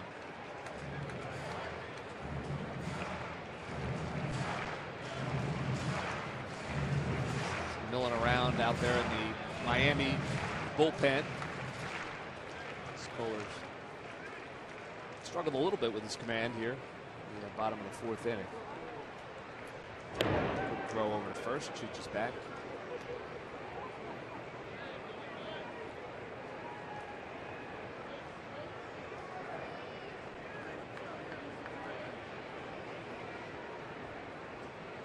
Two-one pitch, swing and a miss. 2-2.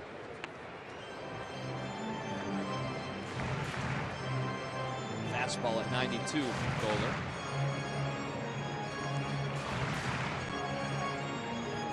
You saw when the bases were loaded, he kind of humped up. He got up to 94. Now all of a sudden he's backed off a little bit.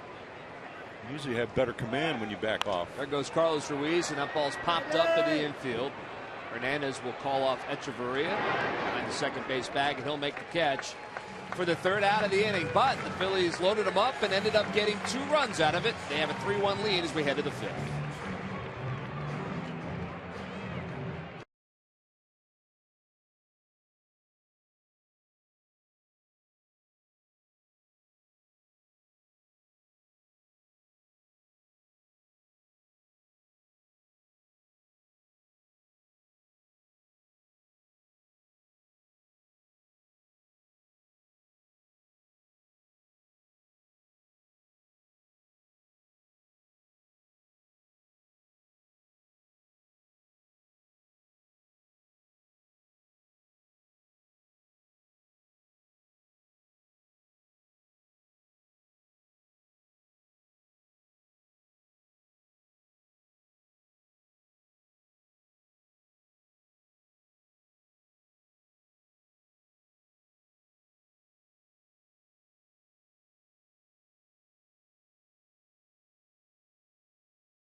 Perfect afternoon on South Street in Philadelphia. And the Phillies Fantasy Camp is coming your way January 21st to the 25th in Clearwater, Florida. If you're 30 years old or older, you can be a part of Phillies Fantasy Week. Games versus the legends at Bright House Field. Guys like Greg Luzinski, John Kruk, Mike Lieberthal, Mickey Morandini, Bob Boone, and, of course, the commish, Larry Anderson. All down at the Carpenter Complex. Get your Phillies uniform and more. For information, Phillies.com or call 610-520-3400 as that one is lifted by Christian Yelich into left center field. Ben Revere getting to the track and records the first out. First time we've gotten Christian Yelich retired this afternoon. It's the first out of the inning. Be nice to see David Buchanan come in here, and as Matt and Jamie like to point out all the time, Mike, have that shutdown inning after getting a couple of runs. Able to get the first out.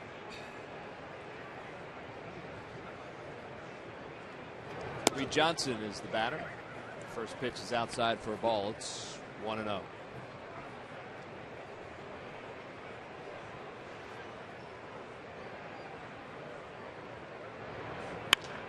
Ground ball right at Freddie Galvis, who bobbles it, and he's not going to have a play, so that'll be an error on Freddie Galvis. I see that very often. Reed Johnson is safe on the E6. Well, I guess every now and then you get a little bad hop even on these perfect infield. We're so used to Jimmy having such a great defensive year this year. We almost take for granted these are all going to turn into outs. Just seemed to hop up right at the last second there. Get off the heel of his glove. Oh, and that's why it's always important to keep your eye on the ball. You can't assume. I mean, and that's one of the most basic things we are taught in Little League, right?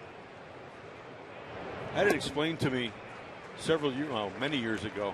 That button, somebody said, well, why do they have that button on the top of the hat? And I was told, well, you point it to where the ball came from, because that will mean that your eyes are on the ball. Head down, eyes on the ball. Chin down, chin on the chest, yes. That's what happened. He said that's the only reason they put that button on the top of your hat. Not sure that's entirely true, but I like it. It'll get you thinking, that's for sure. Casey McGee 1 for 2. He singled in the third inning.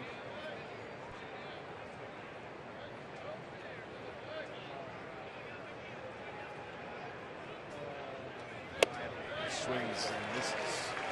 Greg, you're right on that shutdown inning issue. I mean, I'm a big believer in momentum in baseball. It's not talked about very often in our sport, momentum, but it's so important that when you grab the momentum in the game to do the little things that you need to do to keep that momentum. And the shutdown inning is one. I mean, if you get 2 runs, it run out, go back out defensively, and boom, boom, boom, make the plays and get back in the dugout. You keep that momentum in your dugout. Buchanan should be out of the inning for the strikeout to McGee, but still have to battle Marcell Ozuna here. First pitch to Ozuna's inside for a ball. As Reed Johnson leads off at first base. Ozuna 1 for 2, singled in his first. Buchanan trying to pitch around the error by Freddie Galvis. And it's a chopper to Galvis, who takes a nice hop, throw across the first, and he does just that. So no harm, no foul on the error by Freddie Galvis. The Phils get out of the inning. They head to the bottom of the 5th, and they win it. They're leading 3-1.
On home to finish up the season. Final games of the season. Friday, September 26th at 7:05. Saturday, September 27th is Goya Latino Family Celebration.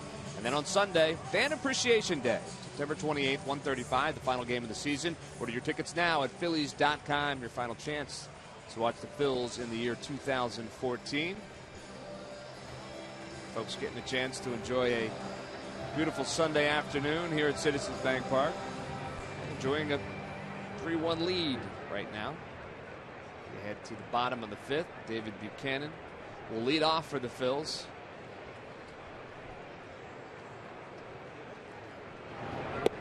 First pitch is over for a strike. Buchanan struck out trying to bunt in his only other at bat. Swing and a miss, or excuse me, fouls it straight back. It's 0-2.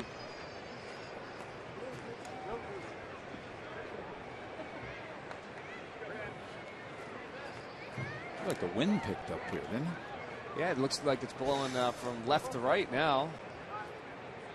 West to east, I guess.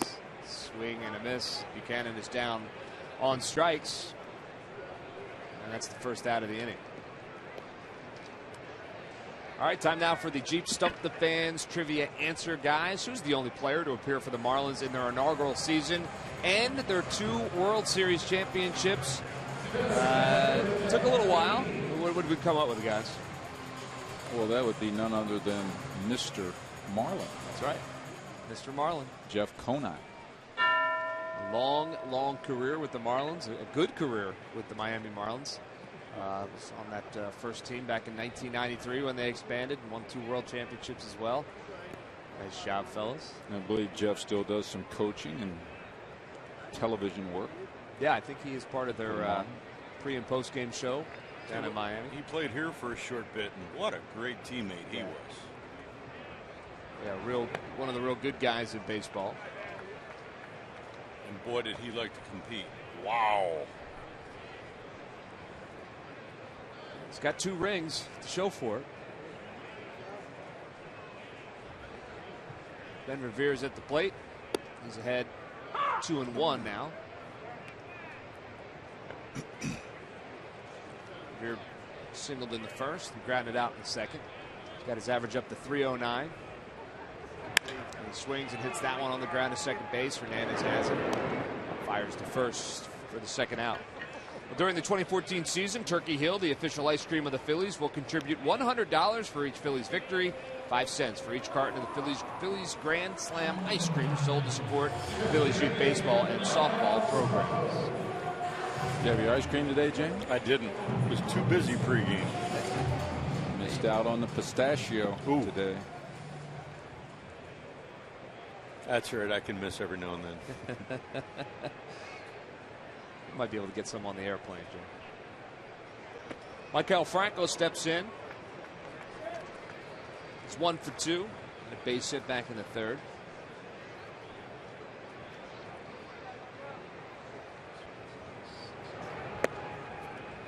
Pitch is low for a ball. It's 2-0 to Franco.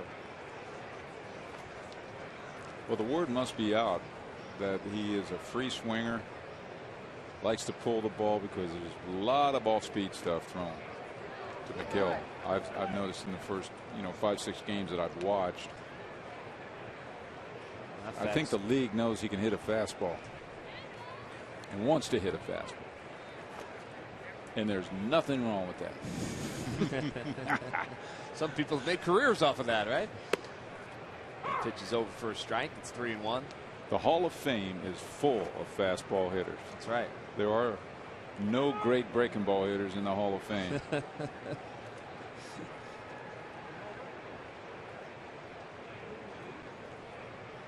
He's in a hitter's count right now. It's 3-1. There's a 3-1 pitch to Kohler. Swung on and popped up. First base, Jones shading his eyes from the sun, calls for it, makes the catch. So for the second time today, Maikel Franco has fouled out, and we're through 5, headed to the top of the 6th.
Continued to dominate and impress during his first test in the major leagues. Ken Giles hit the ground running in mid-June and keeps passing each obstacle along the way.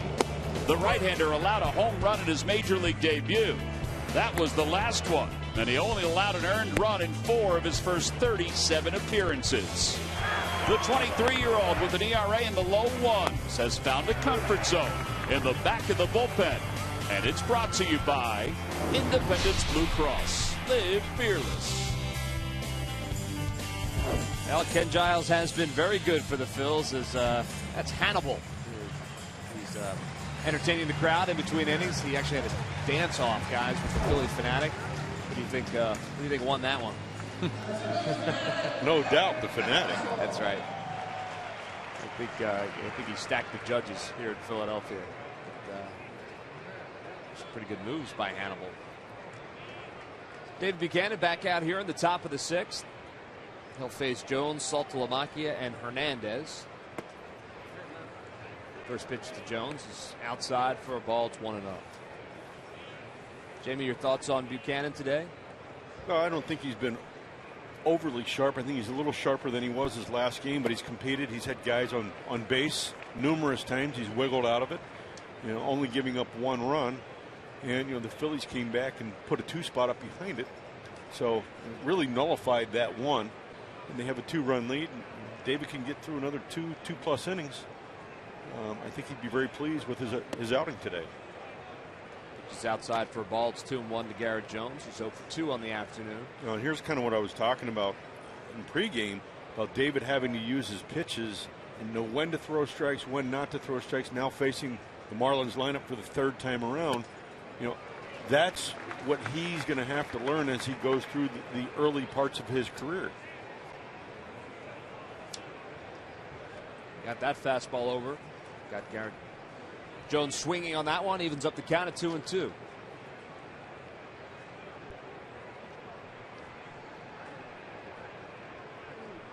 here's the 2-2 pitch. Tie for a ball. It's 3-2.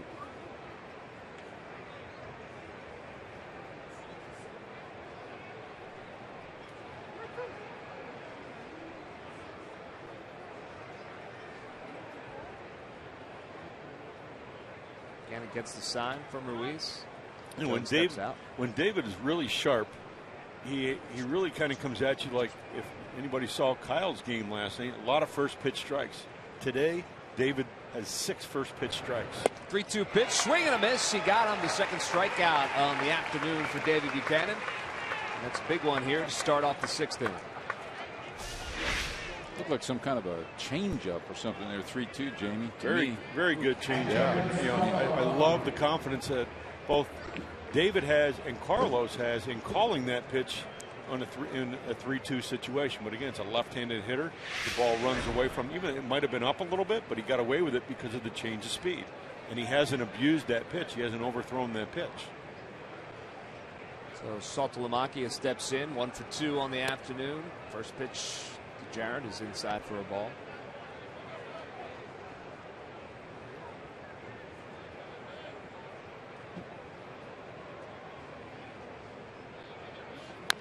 Swung on, ground ball, first base. Ryan Howard will take it himself for the second out of the inning. As promised earlier in the game, we have the AT&T fan photo of the game. This photo is coming from Zitro King and posing with the great Harry the K. Statue out there in Ashburn Alley in left field here at Citizens Bank Park. Tweet your photo to hashtag Philly Fan Photo for a chance to be shown in an upcoming game broadcast brought to you by AT&T. You see the folks gathered around the Harry the K statue. As I wander around the ballpark normally, guys, I can't tell you how many times I've seen a line at the statue waiting for their chance to get a picture with Harry the K. It's one of the real great spots in this ballpark, and there's a lot of them. Kike Hernandez steps in. He's responsible for the Phil's only run. Is that one? Jamie, you're talking about knowing when to throw strikes. With a 2-run lead and 2 outs in the 6th inning, good time to go right at this hitter. Minimize your number of pitches in this. He can get out of this inning with like a 10-pitch inning, 10-11 pitch inning. Goes a long way to getting him, much deeper into the game. I don't see any reason not to just go right after Hernandez, even though he did smoke a pretty good home run his last time up. Yeah. But let's shorten the pitch count in this inning. But you look at the home run; it was right down the middle. They were looking for a ball down and away, and got it in the middle of the plate. Well, that one is fisted into center field. Ben Revere got a good jump on it, and he comes all the way in front of Grady Sizemore to make the catch. So David Buchanan does just that, able to work through the top of the 6th inning with relative ease. Head to the bottom of the 6th, Phil's up by 2.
Delaware Valley Honda. Visit your local Delaware Valley Honda dealer or shop honda.com. By Xfinity, your home for the most live sports. And by Toyota. Where will Toyota take you? Visit buyatoyota.com today to find out. Toyota, let's go places. Anybody hungry? They've got all kinds of good stuff at the Italian market here in Philadelphia. Jamie, your eyes have lit up. Yeah, that looks good. It sure does. You can find just about anything you need down there at the Italian market. So many great spots in Philadelphia. Look, great camera work today in and around the city on a beautiful Sunday afternoon. Yeah, how about this weather? Unbelievable. We'll be leaving here after the game and heading to San Diego. I don't imagine the weather's not bad out there either. It's not too shabby. But you can't ask for anything better. Sunday afternoon in September. As Chase Utley steps in. Tom Kohler back out there for the bottom of the 6th. And Utley swings at the first pitch. Grounds one to shortstop. Echeverria over to first. That's the first out of the inning. I find it unusual. Chase developed a pattern over the year of taking strike one, taking fastball strike one. And the last 2 times up, both times he's been ahead in the count and swung fastball early. He picks the ball his hard spots. both times. Yeah, he picks his spots to swing at first pitches. So Ryan Howard will step in. Howard singled his last at bat. It's 1 for 2 on the afternoon. Scored a run as well on Carlos Ruiz's base hit.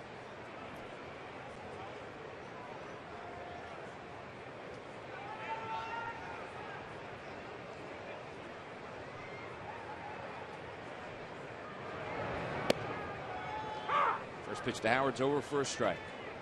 Grady Sizemore is on deck.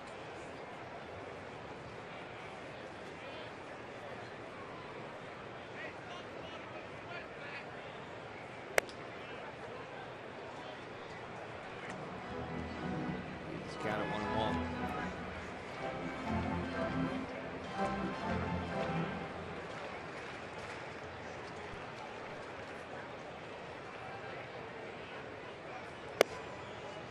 And 1 pitch is on the outside corner. Kohler's ahead of Ryan Howard 1-2. Kohler's pitched well against the NL East this season. ERA of 2.45.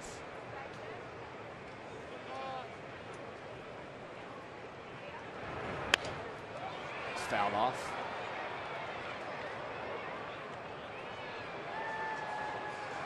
Carl's giving us an update, guys, on the weather in San Diego tomorrow. It's supposed to be 86. Sunny. What's new? That's where Jamie Moyer makes his home. Let's see why. See, this weather will follow me right here, right over to Rhode Island. That's right. That would be nice. That to look forward to next few days. September in the Northeast. It's pretty good. Beautiful. Yeah.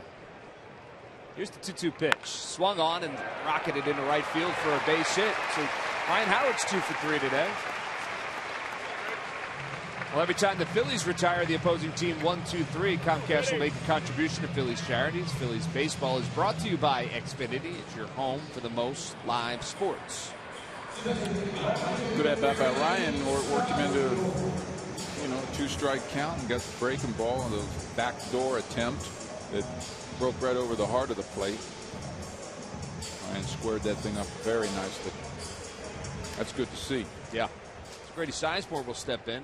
He also had a base hit in his last at bat. That was in the 4th inning when the Phils scored 2 of the runs. Howard gets his lead off first. Pitch to Sizemore is over for a strike.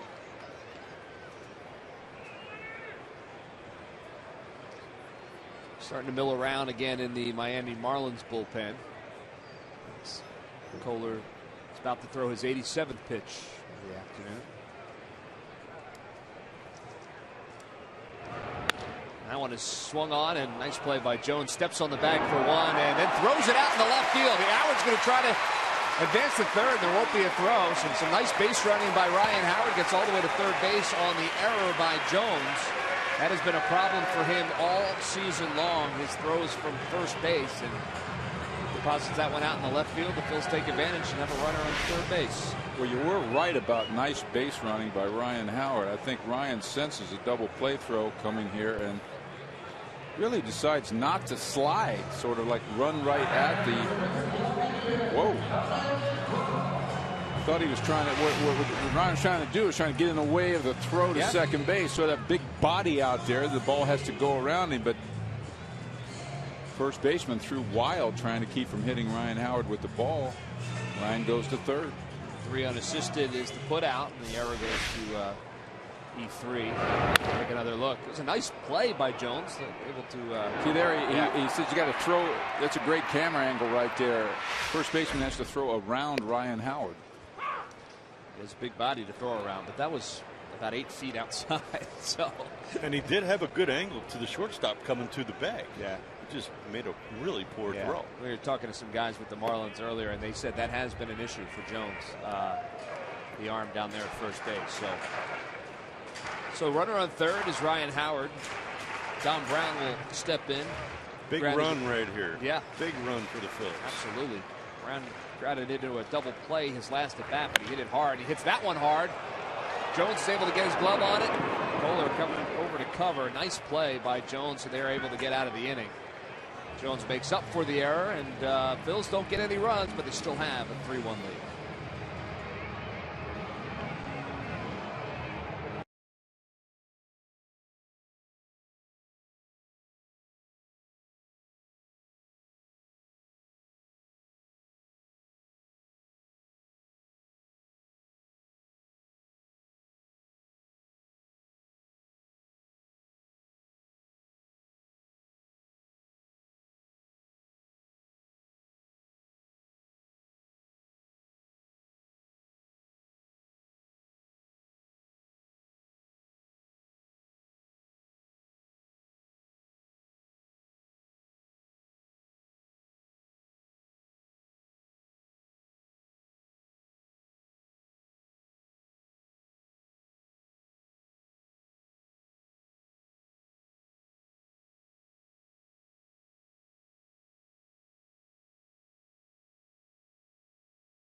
Time now for your local Honda dealer. Time now for your local Honda dealer's game summary. Phils lead this one 3-1 as we head to the top of the 7th. Hernandez has the solo home run for the Marlins, and Tom Kohler's pitched well for the Marlins. Maikel Franco has an RBI single. As that one goes off the arm of David Buchanan and over to Utley and over to Howard for the first out of the inning. Phils were able to score those 2 runs in the bottom half of the 4th inning and have a 3-1 lead. It was a nice tune there. They had the highlights to it. You can see right off the glove of Buchanan. I tell you, Jamie, there's nothing like being down, having a team down 3-1. Just having them fire away at that first pitch. Every guy walks up there, it's like they want to get to that charter flight as fast as they can. We'll take that right now. Phils with the lead. So Tom Kohler's day is done. Pinch hitter in for the Phils, or excuse me, for the Marlins is Ed Lucas. Lucas batting .247, 1 home run on the season. First pitch to the right-hander's over for a called strike.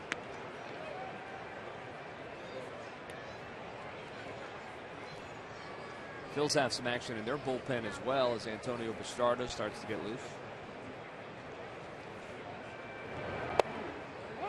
Puts Lucas is inside for a ball. It's 1-1.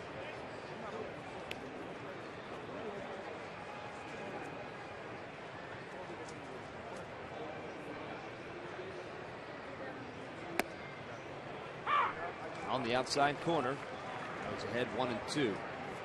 Mike Adams also up, the right-hander. You see Bastardo, the left-hander. As David Buchanan creeps close to 90 pitches on the afternoon. Here's the 1-2 pitch, swung on and fisted back. A nice play by Buchanan, picks it up. Oh, and he fires to Howard, who can't hold on. It was a low throw. Howard should have probably grabbed that. We'll see how they score that. Nice play by Buchanan, fielding his position. But well, that'll be an error 1. It is indeed. An unfortunate error, too, because David looking really good to get out of to get out of the 7th on less than 10 pitches. See how he drops down there, almost throws it sidearm. He had plenty of time. Catch the ball, stop, which he did, regroup. He took a little step. Actually, he could even take a crow hop to create some momentum over there. But he dropped his arm down. And again, that's a young kid. Not necessarily a forced mistake, but made a mistake. And I'm sure nobody feels worse than David right now. And I would imagine Ryan would have liked to have been able to squeeze that as well. But nonetheless, Lucas is aboard on the E1, and we've got a pitching change. So the day is over for David Buchanan. He leads with a 3-1 lead. Got a pitching change here at Citizens Bank. We'll be back right after this.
Today's Citizens 7, they will each receive a prize pack courtesy of Citizens Bank.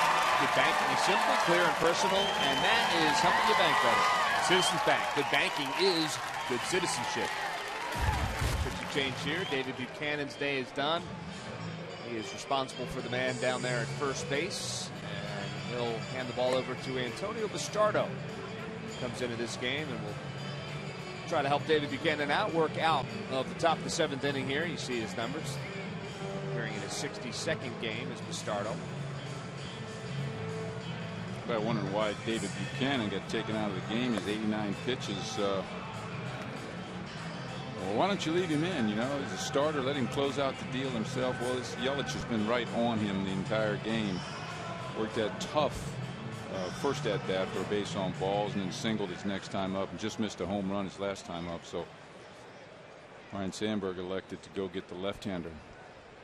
Yelich has a little bit of power too. He's got 9 home runs on the season, so he is a tying run in this ball game. So Ryne Sandberg will go with the percentages, go lefty on lefty with Antonio Bastardo. Lucas gets his leadoff first. He was safe on the error. First pitch to Yelich is popped up. Tough play, but Don Brown coming in, calls off the shortstop and makes the catch. Lucas has to retreat to first. Freddie Galvis was going to go out there and try to make that catch, but Brown calls him off. And one pitch, and that's the second out of the inning for Antonio Bastardo. Dominic's made a couple of nice reads. I mean, they look simple, but coming out of the stands on a day game like this, I mean, we've criticized him a little in the past for some bad reads in left field, but he's been right on a couple of broken bat pop-ups here today. It also helps with good positioning. Yep, absolutely. I actually think he's, Jamie, you could speak to that. I think he's played a better left field of late than early in the season, which is what you would hope and what you would expect as the season goes on. They get a little bit better, but I thought he's played pretty solid out there in left field. His first pitch is over, first strike in the past couple of weeks.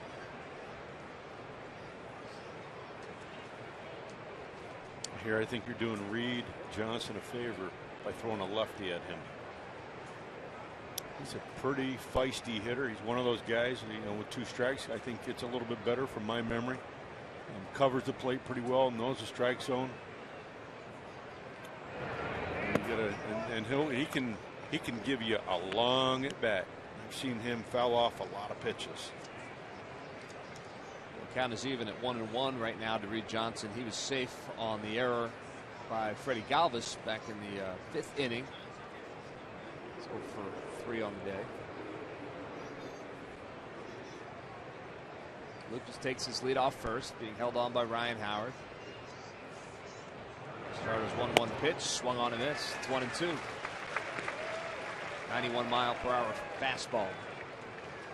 You want to look at the value of a Mike Stanton right now at this point in the ball game. He'd be hitting behind Reed Johnson right now.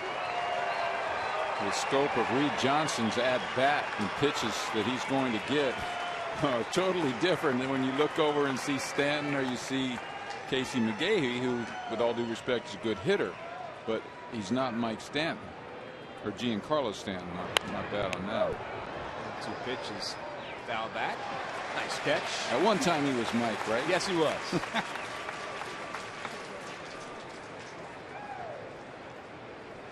I'm sure he'd respond to either one. I think he probably would. So Bastardo is ahead of Reed Johnson, 1-2. Lucas on first from the stretch. The 1-2 pitch. Swing and a miss. And the tag. No. Throw it down to first. And that'll record the out. So a strikeout for Antonio Bastardo. And he gets out of the inning and helps out David Buchanan as well. Marlins leave 1 on the base pass, and the Phillies have a 2-run lead.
Phils with the 3-1 lead.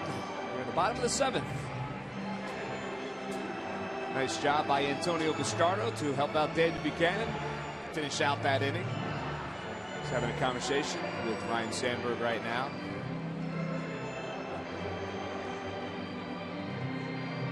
Ryan, I guess, explaining why he made the move that he did.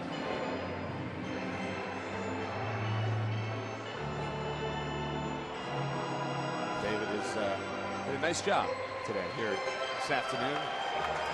Right now stands to be in line for a win if the Phils are able to hold on and keep it the way it is. New pitcher for the Miami Marlins as well.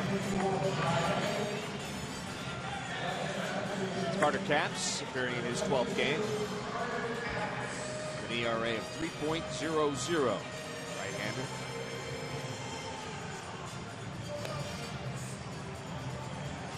Carlos Ruiz will be the first one to face Capps, followed by Freddie Galvis, and most likely a pinch hitter for Antonio Bastardo. You know, guys, we start off every game with our keys to the game, our Nissan keys to the game, and you guys had a couple of good ones today. Take a look. You guys said reinforce the winning environment and win today for a 5th sweep at home. So far, so good. And Leslie, that's kind of an attitude that the Phils have had in September, is stay positive and try to win as many ball games as you can. It's true, Greg. That's one of the things that struck me about this club. Even as things started to go downhill in the middle of the season, every day they appropriately were quiet after the losses and appropriately were ready to play the next day. There's a real day by day, take one game at a time. You can't overcome everything in one game attitude here. It started with Charlie Manuel and has carried over with Brian Sandberg. And I asked Larry Boa, since he's in the thick of things, if I was seeing things, because it seems that they always come out with a positive attitude. And he said, no, that's what's so puzzling about this team. They have not held their head, let their heads hang at all during this season, and they continue to go out there and try to win ball games every day. So it is a bit puzzling, because I do think that that attitude goes along and hand in hand with wins oftentimes. We just haven't seen it this year. Mike, so often you've talked about leadership in the clubhouse. I got to imagine that that kind of attitude has a lot to do with some leadership, right? For sure. Leslie makes a great point. Over the last, 5-6 series that they've had, they've played baseball that would lead you to believe that next year the same team could contend. You know, I mean, they've beaten the best teams in the league on a regular basis over the last 3 or 4 weeks. It's a credit to those guys as a group. You know, I mean, they play every game to win. On that particular day, you come to the ballpark, you're going to see a Phillies team that wants to win today. You know, in the offseason, there will be changes made. There are changes made in every offseason and every major league clubhouse. But, you know, there are some good signs that maybe the Phils are heading in the right direction after a couple of down years. Certainly that's what the fans are hoping. That's what we're hoping. That's what those guys in the clubhouse are hoping as well. So it'll be an interesting offseason. But, you know, Leslie's point is a good one, as you said, that it's good to see that at least even in some real hard times, the guys are able to come in each day and get their work done and go out with that positive attitude. So one of the guys that always has a positive attitude, Carlos Ruiz, down 1-2 here in the count. Carter Capps and swings and lines that one foul, out of play. Yeah, I mean, it's a season that a lot of them would like to have over, no question. When you look at the big picture. But if you go right around this field right now, you start out at the bullpen, and there's a bullpen out there that could be a championship bullpen next year. There's a center fielder that's had a fantastic year. He's in the heat of a batting title race, right? Yep. As Carlos goes down on a nasty slider. First half of the inning. That's right. You got Cody Ashe, Mikhail Franco, who we talked about in the opening. They're going to come in spring training next year with experience, you know, some good experience from this year, ready to play somewhere on his team next year. Jimmy's had a pretty darn good year, stayed healthy. Chase, he'd like to hit 300, I know, but he's had a pretty solid year at second base. Say what you want about Ryan Howard, he's going to have 100 RBIs. Cole Hamels had a fine year, even though his record is not going to show it. league-leading ERA, one of the league leaders in ERA. So there's a ton of good things to look at for next year. And some of these younger kids have got some great experience at this level. We saw one today on the mound, David Buchanan. Just got to hope they continue to progress and head in the right direction. You can't close your eyes to the fact that the starting rotation is going to need some work in the offseason. Ruben Amaro Jr. and his staff has already said that's one of the priorities for them. Dallas fouls that one off as well. And I think some more production maybe out of the outfield positions or some of the power positions is something they'll look at from an offensive standpoint. But I didn't mean to leave Marlon Byrd out of that. Well, yeah, Marlon's been terrific. Marlon Byrd has been much more than, not that we didn't expect some good things out of Marlon Byrd, but Marlon Byrd's going to be a 90 RBI and 25 to 30 home run right fielder. There aren't many of those in the league. And he comes to play every day. Yeah, no doubt. Freddie Galvis is down in the count, 0-2 with one out here in the bottom of the 7th inning. Darren Ruff has moved into the on-deck circle to bat in the pitcher's position for the Phillies.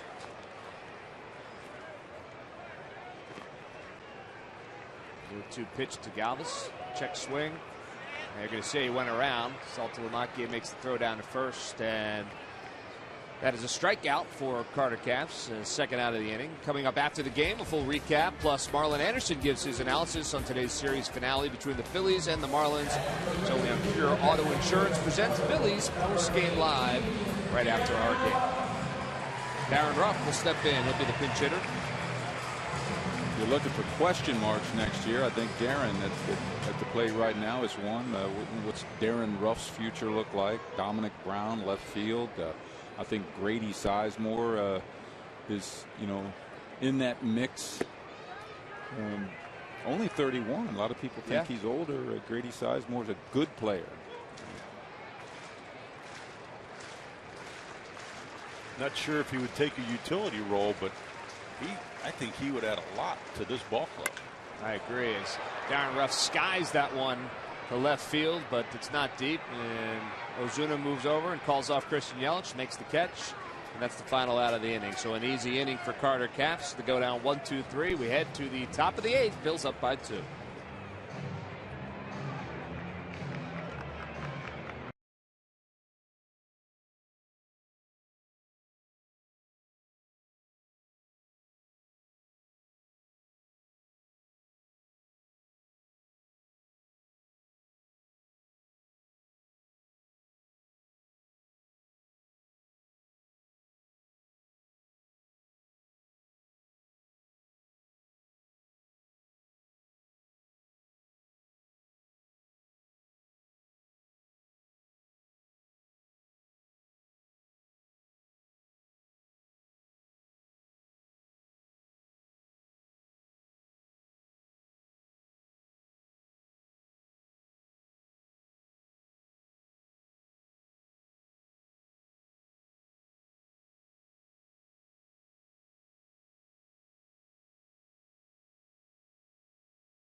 Phillies baseball is brought to you by Nissan. Get to your local Nissan store for the ride of your life. Then save big today.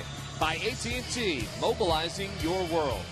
And by Chevrolet. Visit your local dealer at ChevyDealer.com. That's the view from Boathouse Row. Waterfalls right before the waterworks. Phils with a 3-1 lead in the top of the 8th, and it's time for the Major League Notebook. Leslie, take it away. Thank you, Murph. The Major League Notebook brought to you by Granite Mercy University. And Pirates second baseman Neil Walker hit his 20th home run of the season this afternoon, a solo shot in the fourth versus the Cubs. That's a franchise record for most home runs by a second baseman in a single season. Bill Mazeroski previously held the record with 19. And last night, history was made in the top of the sixth, the Giants-Dodgers game. Bruce Bochy handed his son Brett the ball in relief. He came out to the mound. It's the first time a manager has handed the ball to his son on the field. He said, "Sorry to do this to you, son. Bases loaded. Go get him." He gave up his, he had his first Major League strikeout. He had his first Major League walk. He gave up a 2-run home run. It was an eventful inning for Brett Bochy. But that is the first father-son combination in the major leagues where there has been a handoff. It's the 8th father-son combination, manager-player in the major leagues. The Alous come to mind for me, and I'm sure you guys can come up with the other 7 there in the booth. Oh, there has been a handful of them as Chase Utley able to grab that late pop-up by Casey McGee for the first out of the inning. What a great story, though. What a thrill for the Bochis to have that, results aside, to be able to hand the ball off to your son and tell him to go get him in a Major League Baseball game. That's pretty cool. 1 out here in the top of the 8th. I got to believe that's a special feeling and something that a father and son will be able to chat about for the rest of their lives. And being the first, that's pretty cool as well. Sure, it's better than going out and taking the ball from your son. I was just going to say, did he have to go back out and remove him at some point during that game? We'll have to check on that. Well, I remember. Go to your room. I remember when the Giants were in town. Rex Sutcliffe was here getting ready to do an ESPN another game, and he came in the manager's office and asked Boch, "Hey, how's your son doing?" And he said, "Well, he's doing okay." He said, You think your guys are going to call him up? He said, I kind of stay out of that. I let the organization run their things, and if they think he's ready, he'll be up here. So it's really cool. Here's the 1-1 pitch to Ozuna. It's a ball. It's 2-1. Take a look at the Toyota out-of-town scoreboard. The Pirates in the bottom of the 6th, all over the Cubs, 7-3, 11 hits. And you heard Leslie say that Neil Walker hit that home run in that game. It's 2 for 3 in the afternoon, passing Mazeroski. That's pretty cool as Ozuna swings and misses on that one. Ozuna swings and misses. Ozuna's got a 10-game hit streak that he extended today with a single back in the first inning.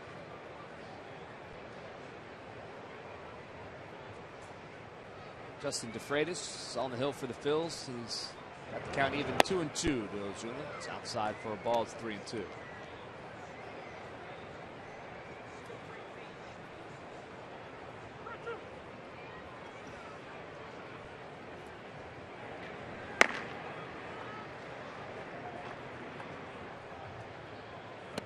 Swing and a miss. He got him. So Justin DeFreitas gets his first strikeout on the afternoon, the second out of the inning. That'll bring up Garrett Jones. So you get a day off from Kenny Giles, and you get 6'5" Justin DeFreitas in his play. That shows you the strength of a bullpen right there. You're absolutely right. We talk so much about Giles and Diekman and Papelbon, and rightly so, the years that those guys have had. But Justin DeFreitas, since being recalled from AAA, about midway through the season, has been real good out of the bullpen in all kinds of situations for the Phillies. He's got 2 outs here in the top of the 8th. That pitch is outside for a ball. Jones 0-3 on the afternoon. Struck out his last at bat.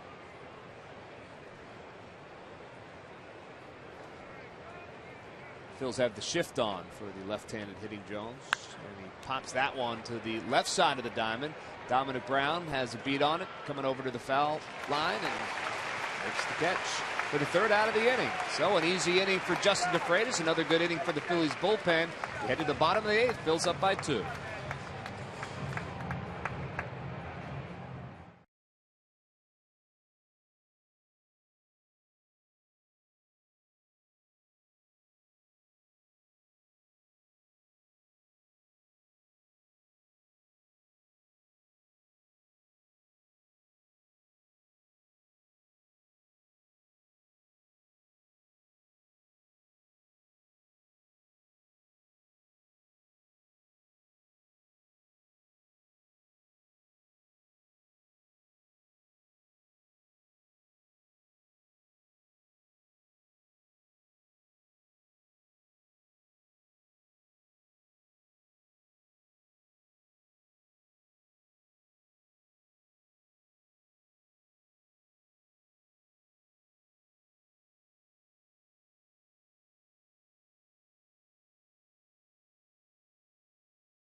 Time now for our Hyundai Defensive Play of the Game, brought to you by your local Hyundai dealers. And it happened off the bat of Carlos Ruiz. Christian Yelich closing the gap and making a fine play. Jamie, I didn't think he was going to get to that.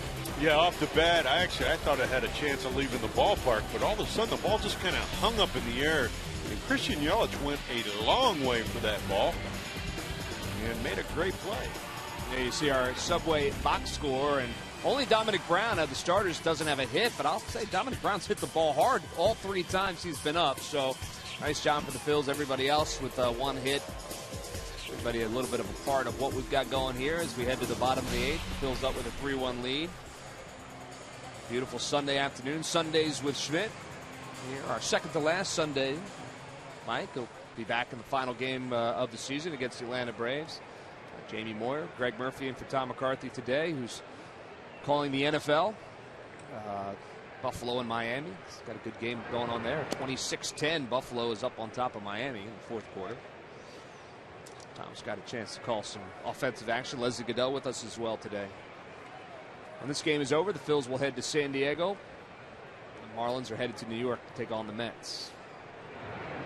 Ben Revere slaps that one into left center field. That's going to fall for a base hit. And Revere leads off the bottom of the 8th with a single.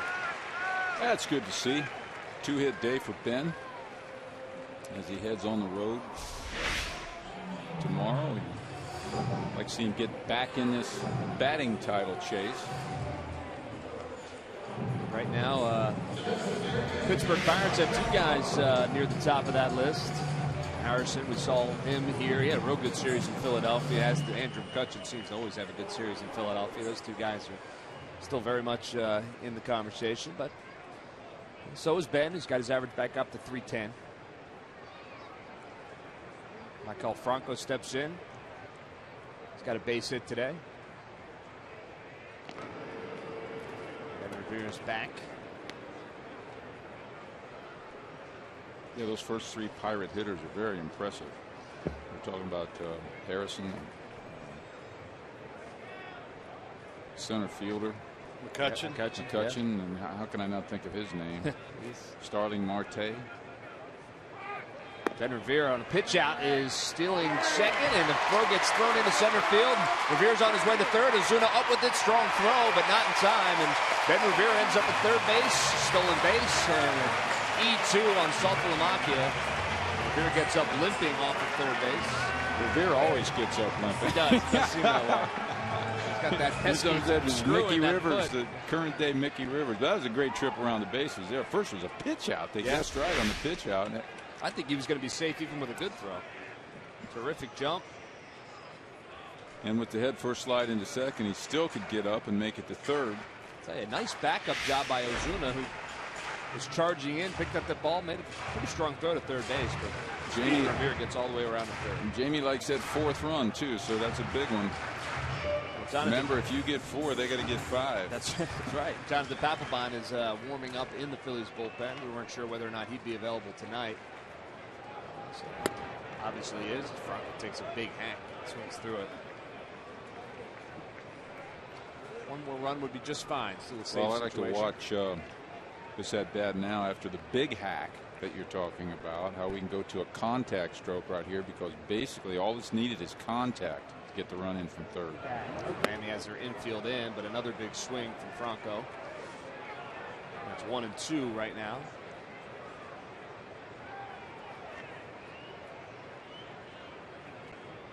You see McGee is kind of even with the bag, but Echeverria at shortstop's up on the grass. Henderson 2 steps back at second base. That one is popped up for the 3rd time this afternoon. It looks like Franco will be out on a foul pop, and Jones makes the catch. He's able to keep Revere right where he is, so Franco will head back to the dugout, 1 out here in the bottom of the 8th. We got contact, but we didn't get it on the ground. We get it on the line. There's a at-bats right there where if you had that little go-to stroke, you know, that go-to stroke that's a little bit shorter and quicker, and you wait a little longer. It's not quite as hard. It's the go-to stroke, I call it, where you can just poke the ball somewhere. That'll get the run in, make contact, keep the ball on the ground. Well, it looks like the afternoon is over for Carter Capps as Mike Redmond's making his way out to the mound. Dan Jennings is warming up, the left-hander warming up in the bullpen for the Miami Marlins, and that's who we will see. So a pitching change here at Citizens Bank Park. Chase Utley will be the batter when we come back. The Phils have a 2-run lead. Ben Revere down at third. Dan Jennings coming in for the Miami Marlins.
Delivery of the game, and Mike, fourth inning, Carlos Ruiz, who had already hit one ball hard, not so hard on this one, but and he hit a big one soft right there, just soft enough to dump it over short to score Ryan Howard with 2 outs, the key 2-out RBI, and that was your delivery of that game, your W.B. Mason delivery of the game. Well done, well done. All right, 3-1 is the score. Ben Revere down at third base. New pitcher for the Marlins is Dan Jennings. He took the loss in game number 1 when Cody Ashe turned on one in the bottom of the 10th inning to walk the Phillies off in that first game of the series. He'll face Chase Utley and Ryan Howard. First pitch to Utley, ground ball to shortstop. Echeverria is coming home with it. The slide at home, safe. Ben Revere gets his arm in. Sean Barber says safe at home plate. Great slide by Ben Revere. That's exactly the way the Marlins wanted it to work. They had the infield in. Echeverria got the ball right at him, but Revere able to sneak in. Let's take another look. Yeah, that was a great jump by Ben, a great slide. I mean, that was executed well all the way. I think the slide was the difference. Yeah. He just got past the tag of Saltalamacchia. Now Redmond's going to question this. He's probably waiting for some information from the dugout. I would imagine. From our vantage point here on the monitor, it looked like he was safe. Yeah, you know, it all depends on whether or not Saltalamacchia was able to get that shirt sleeve of Ben Revere. It didn't look like it on that first replay we showed. It looked like he had his hand in. And you know what? That was a good example of the new rule for giving him a lane to slide in and not being able to block the plate. Now, back in the day, a short time ago, when the catcher could block the plate, he could have warded Ben right off of the plate right there with his body. Yeah, it's a great. You didn't have to give him that lane. Well, it sounds like with this new adjustment that they've made to this rule, that if the catcher has the ball, he is allowed to stand in the baseline, and there can be a collision. It just becomes an umpire's judgment. Well, I'm telling you right now, I mean, that would have been, with the right base runner, a time to bowl the catcher over, because, you know, year before last, that catcher would be blocking that plate.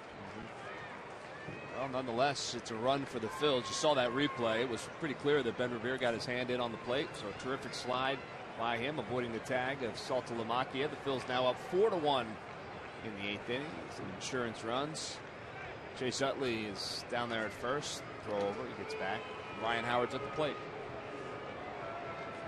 Jamie, does that go to bad tagging again, possibly by the catcher? Is there a way? He just got beat. Speed kills, right? He just flat out I'm not going to say he outran the ball, but he outsped the ball. I mean, that was very impressive what Ben was able to do. But that all begins with the lead that he got and the secondary lead. No question, a walking lead, going on contact. Correct. As soon as the ball's contacted by the hitter, and the ball was hit right at Echeverria, who basically turned it to home as fast as he could. Ben beat it. Yeah, if you're the Marlins, you have your infield in. That's exactly what you want. The result is right at your shortstop and hit hard, and it all played out that way. Echeverria made a good throw. It's like you said, Jamie. Ben just beat it. Ben deserves all the credit on that play because he made that play happen. It was a big run. Chase liked it. Oh yeah, he did. Got him an RBI. That's right. Ryan Howard, the count 3-0. Jennings over for a strike. By the way, Chase hit it right at the shortstop, but if you watch that at bat, that was that little go-to stroke we were talking about. Yeah. It wasn't a big, hard swing. It was going to create a pop-up or a swing and a miss. It was just a little go-to stroke, hit the ground ball. I mean, Ben's safe easy if the ball's to the shortstop's left or right, and he turned it into an RBI even with it being right at the shortstop. 1 pitch, it's fouled off the front of the Phillies dugout. I'm not sure anybody, well, there are other guys around the league in baseball that have that go-to swing, as you call it, but Chase Utley probably has Without one a of the doubt. best. Here's the view from the concourse level here at Citizens Bank Park. Folks watching the Phils creep a little bit closer to a sweep of the Miami Marlins. Count is full to Ryan Howard. Utley leads off first. Here's the pitch. Swung on. Fouled back. You're watching Ryan hit. Just those hands just look like they keep getting lower and lower to me. Remember, Ryan used to have his hands up a little bit by his ear, and he lowered them, a month or two ago. They look like they're getting even lower and lower. Seeing them down by the letters.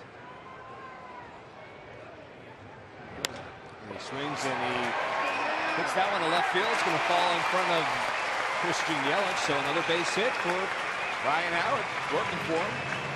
3 base hits on the afternoon. Runners at first and second now with 1 out here in the bottom of the 8th. I think that was a little go-to stroke there by Ryan Howard. Well, look, he went down and got it, that's for sure. Not a bad pitch.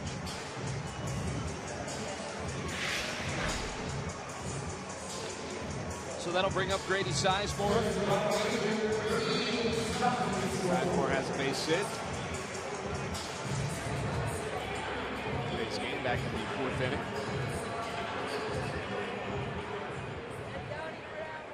Phils will keep trying to add them on.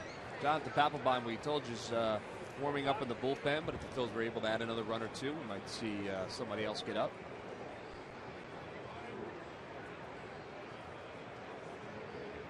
First pitch to Sizemore is low for a ball. It's 1-0.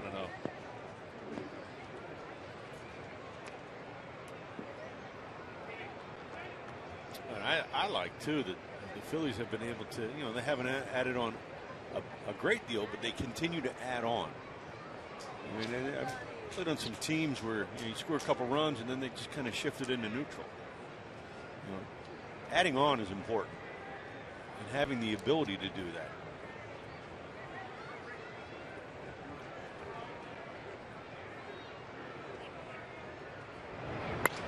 Pitch to Sizemore, locked it into left field. Yelich coming on, makes the catch. Runners have to scamper back. When you talk about this series, in fact, if you look at the last 3 games, the last 2 games the Phils have played, pitching staff's only allowed 1 run in both of those wins. The same situation again tonight, so it'd be 3 straight games if the game were to end like this, where Phil's only allowed 1 run. You win a lot of games if you're only going to give the opponent 1.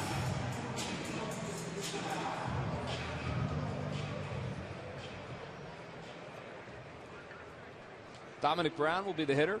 2 outs. We mentioned that Dom was the only starter not to have a hit today, but he's really swung a good bat. He's hit the ball hard a couple of times. Nothing to show for it.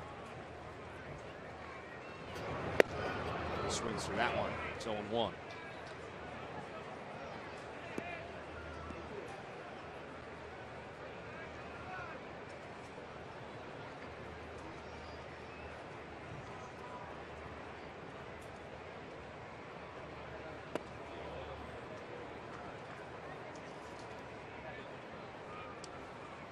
Well, the great thing about baseball, my college coach always used to say this, is you cannot run out the clock.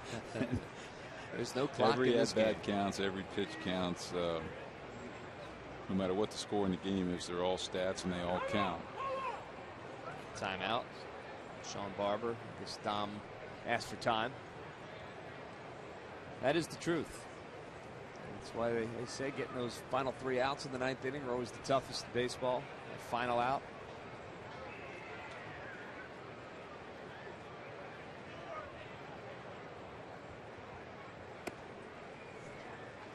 One pitch is outside for a ball. It's 2-1.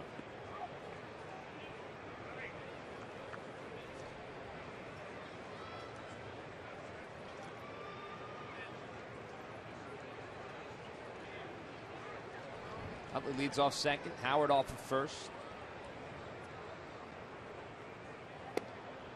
On the outside corner for a strike, it's 2-2. I think if the Phillies have one puzzling offensive player, it would be dominant. Coming off of last year, 27 home runs, almost 90 RBIs.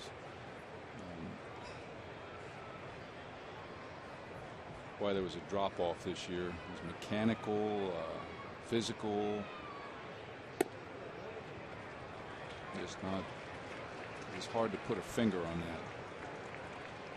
You know, coming into the season, folks were excited. I think the coaching staff was excited about having Don Brown back out in left field for a full season, and what he could do for their offense, and it never really came to fruition as he works a walk right here, so the bases are loaded here in the bottom of the 8th. But still a young player. I'm sure that there's a lot of folks around the league. You know what? With an adjustment here or a tweak here, maybe Don Brown becomes that player again. Take a look at the Toyota out-of-town scoreboard as the Nationals have defeated the Mets 3-0. Wilson Ramos was 1 for 4 in that game for Washington. He had a home run. He had 2 RBIs as well. Zimmerman went 6 2/3 innings in that game, and he got the win. We've got another pitching change here at Citizens Bank Park. We'll be back. Phil's lead at 4-1.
They've got the bases loaded and 2 outs. And as we mentioned, once this one is over, the Phils will hop on a plane, head out to California for a 4-game set with the San Diego Padres. And Leslie, how's that pitching matchup shaping up for that series out there in San Diego? First, let me say I could think of worse places for a 4-game series, by the way. Yeah, a bunch of right-handers in the first 2 games. Jerome Williams going for the Phillies.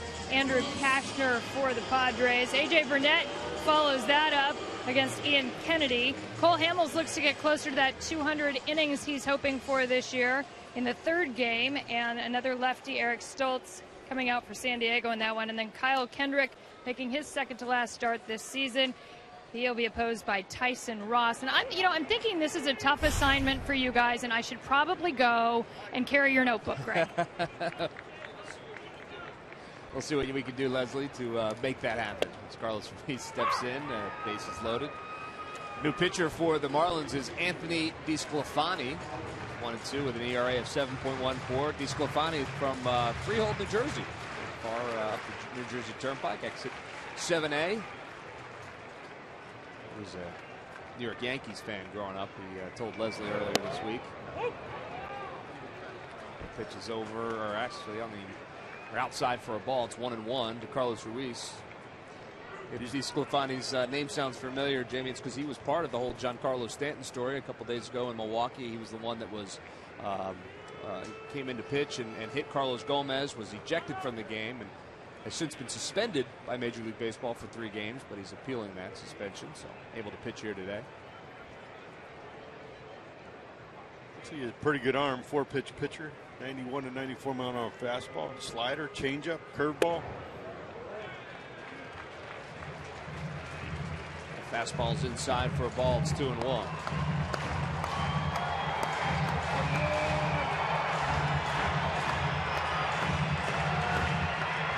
Carlos with 1 RBI already this afternoon, looking to pad the Phillies lead here in the bottom of the 8th with 2 outs. That one's outside for a ball. It's 3-1.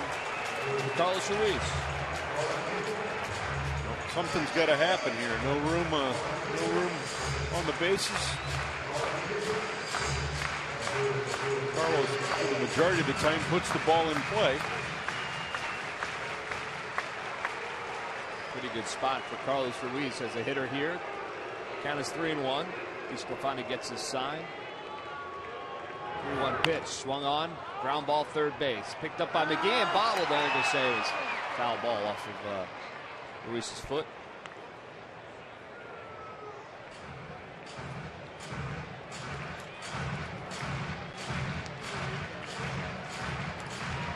Take another look at that. I didn't see that. I don't imagine that's reviewable. It's not. Well, Carlos didn't run, so I assume it was the case. Nonetheless, count is full now.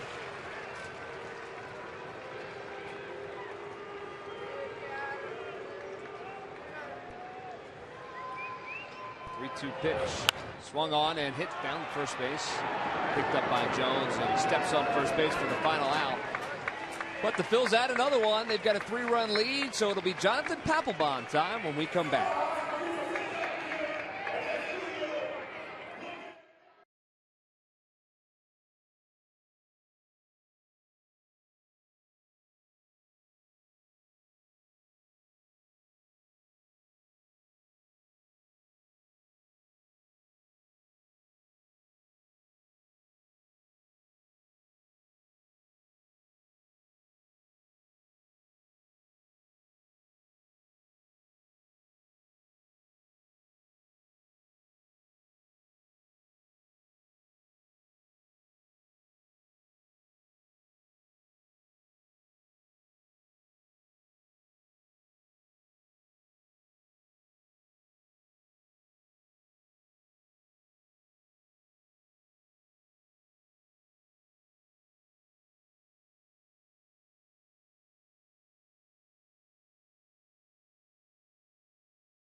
To host your next non-game day corporate or social event. Any time of the year, host your next special event in one of our upscale climate-controlled spaces, such as the Diamond Club, the Hall of Fame Club, the Executive Dining Room. Get free parking, on-site catering, ballpark tours, Fanatic appearances, and message board use for the group as well. For more information on that, you can see Phillies.com/special events or call 215-218-5100. Top of the 9th. Phillies lead it 4-1, and Jonathan Papelbon, who recorded save 104 in a Phillies uniform last night, is in the ball game looking for save number 38 on the season. And you see Papelbon's numbers, 64th game, his appearance. We've got some changes defensively for the Phils. Franco has moved over to first base to take over for Ryan Howard. Cody Ashley's in at third, and Tony Gwynn is now in left field, replacing Don Brown. So some defensive changes for Ryan Sandberg's team. Saltalamacchia is the first to face Papelbon. He hits that one hard into the right field gap, and that is going to go up against the wall, and that's going to be an easy double for Saltalamacchia. So he greets Papelbon with a line drive to right center field, and Marlins have something going in the Pap's top of the out ninth. there looking at Chooch saying, "What was that?" they're down 4-1, and he swings first ball fastball. Geez, I'm just trying to get ahead. Yeah. Take a look. He smoked that ball, but I mean, Jamie, wouldn't you think down 3 runs in the bottom of the ninth, you're trying to win the ball game? Well, it's not working the way they've been doing it for the last 2 days, so maybe change it up a little bit. And it obviously worked. Yeah. They get a leadoff man on second base. It's a beautiful thing when you get a safe hit when you do that. And each guy that gets on, they're getting closer to the top of the order. And obviously that's where Mike Redmond wants to end up. Kike Hernandez is up now against Papelbon. Hernandez had the home run, counting for the only run so far for the Miami Marlins. Real Muto is the pinch runner down there at second base for the Marlins, as that one is lofted foul and out of play. At times during my career, I've had people try to explain to me it's a professional courtesy, and I'm thinking, professional courtesy? You mean to take the first pitch? Yeah. Or on an 0-2 count. All I know is when you swing the bat, you're that much closer to making an out. Or getting a hit. Half full or half empty. Pitch to Hernandez is fouled right off the front of the camera well. It's high and tight, almost a defensive swing for Kike Hernandez there. Paps ahead 1-2.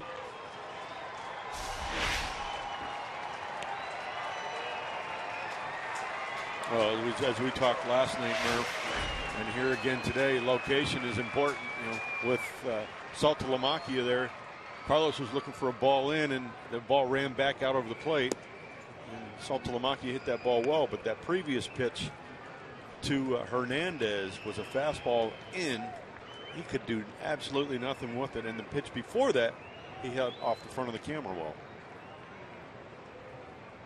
Well, the count is 2-2 to Hernandez. Papelbon gets his sign from Carlos Ruiz. From the stretch, swung on and fouled out. Do it again. Take a look at this. Oh. You see that? I mean, that ball's in. He can't get his hands through. The barrel of the bat's not there. Barrel of the bat's facing our cameraman there at first base, and that's what he got. Sean says, look out. That's coming right at me. He didn't even flinch. Good work, Sean.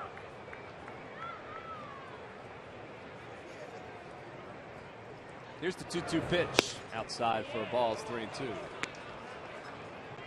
This kid's a good-looking hitter. I mean, he showed some serious power when he hit that home run. He's laying off some tough pitches right now in this at-bat. Echeverria waits on deck. And then the pitcher spot for the Marlins. It's the pitch, and it's low for a ball, so he walks it. So the first 2 runners have reached here in the top of the 9th inning against Jonathan Papelbon. And that'll bring up Echeverria. Jamie, you talked about getting that extra run in the bottom of the 8th. Makes a big difference. 2 runs to 3 runs. So Pap has a little bit of room to work with.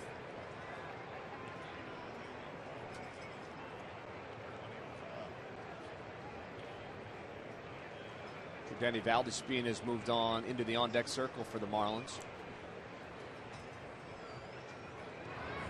First pitch to Echeverria is fouled back.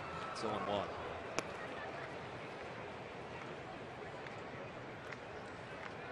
Realmuto at second. He pitch ran for Saltalamacchia. Hernandez is at first. Nobody out. Top of the ninth. Phillies with a 4-1 lead.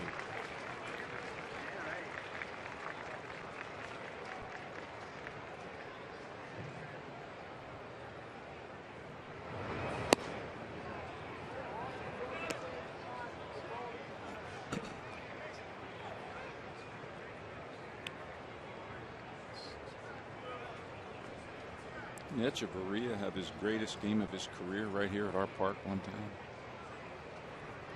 A 7 RBI game. Oh, yeah, he did. Yeah, you're right about that. 7 RBIs. He swings and he misses. I had forgotten about that. But, Good recall. Yeah. Good recall.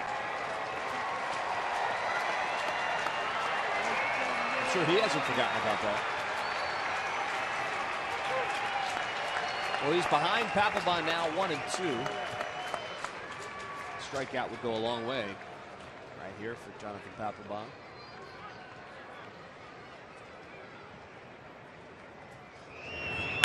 Swung on, line drive. Chase Utley jumps it, not able to get it. Both runners had to freeze, so they'll advance one base. And looked like Utley kind of jumped a little out of sorts right there and wasn't able to come up with it. See how they score that. Base hit. Base hit for Echeverria. Take another look. Off the end of the bat, kind of a cue shot. Wow, that is strange when Chase had a kind of mistimed that ball. Might have been not quite hit as hard as he thought, or got lost in the stands and in the shirts in the stands or something. But we're not that crowded here today. Kind of a knuckleball off the bat in a lot of ways. I think we've got a little something we didn't expect going on here in the top of the ninth.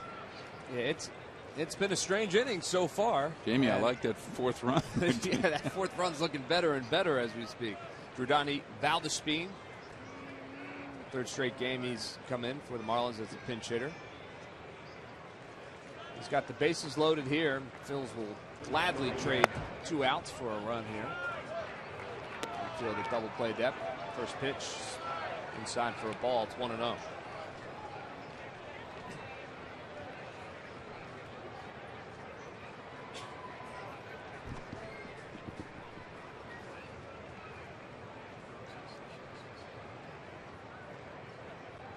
Papelbon gets the sign. 1-0 pitch over for called strike. So is Franco's natural position first base? No, it's third base. But some serious maneuverability out there. They say he could play either corner position at a very high level, which is. We saw him a little bit in spring training at first base, and he looked like he played first base somewhere in his lifetime. Oh yeah, you know he seems to be a natural at either corner position. That one is fouled off, so it's 1-2 to Jordani Valdespin. Made some real nice plays to start the game last night. Got Kyle Kendrick off to a good start in that first inning last night. He ranged far to his right. Made a nice play on Yelich, first hitter of the game. So the crowd comes alive here at Citizens Bank Park. 1-2 to Jordani Valdespin. Papelbon from the stretch. The 1-2 pitch. Wow.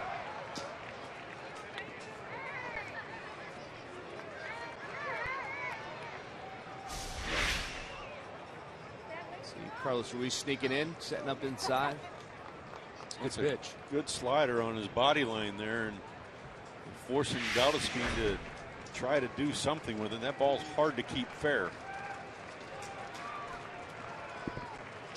So they'll do it again. Runners lead off. 1-2 pitch. Swung on and pulled foul. Wow. Nice How about catch. that catch? Great catch. 2 hands, too, by the way. Go the high five and a hug.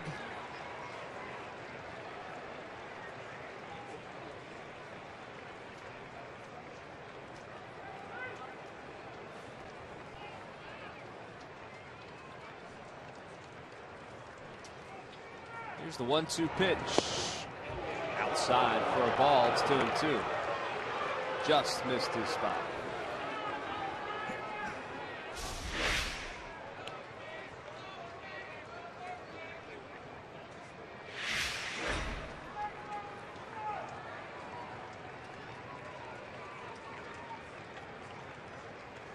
Get into these at bats. It looks like Valdespin has him timed very well. 2-2 pitch. Inside and low for a ball. Now it's a full count. Seeing the ball well. Yeah, they're putting some tough at bats on him right here. Yeah. He's not going away quietly. You sense it. I mean, as he went into this at bat, he pulled a couple balls. He took a couple close pitches. Just seems like he's on everything.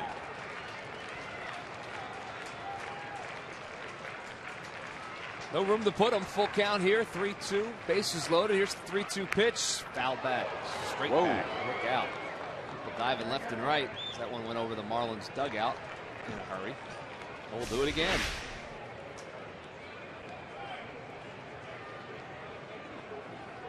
And these are all, the strikes are really good pitches. They're very well located pitches. And Valdespin's doing a great job just fouling them off, being pesky. 20 pitches already for Jonathan Papelbon, and still no outs here in the top of the ninth. Here's the 3-2 pitch. Fouled it off again. So Valdespin is battling. Phillies do have some action behind Papelbon in their bullpen. Luis Garcia starting to get loose.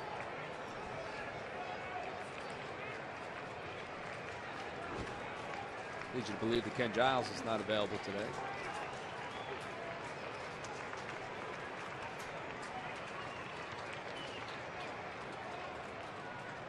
Papelbon has his sign. The pitch. Another foul. Jamie, what would be like a pitch count for Papelbon in a safe situation, maximum? I'm thinking, this is his third day pitching.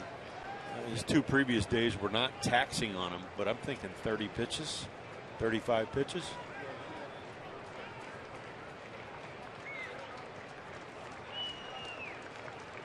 It's already at 22. Pitch number 23 on the way. 3-2 pitch. Fouled off again. But I got to believe if he's in the middle of this inning and he gets to that number, he's not coming out. If he's gotten a few outs by then. Correct.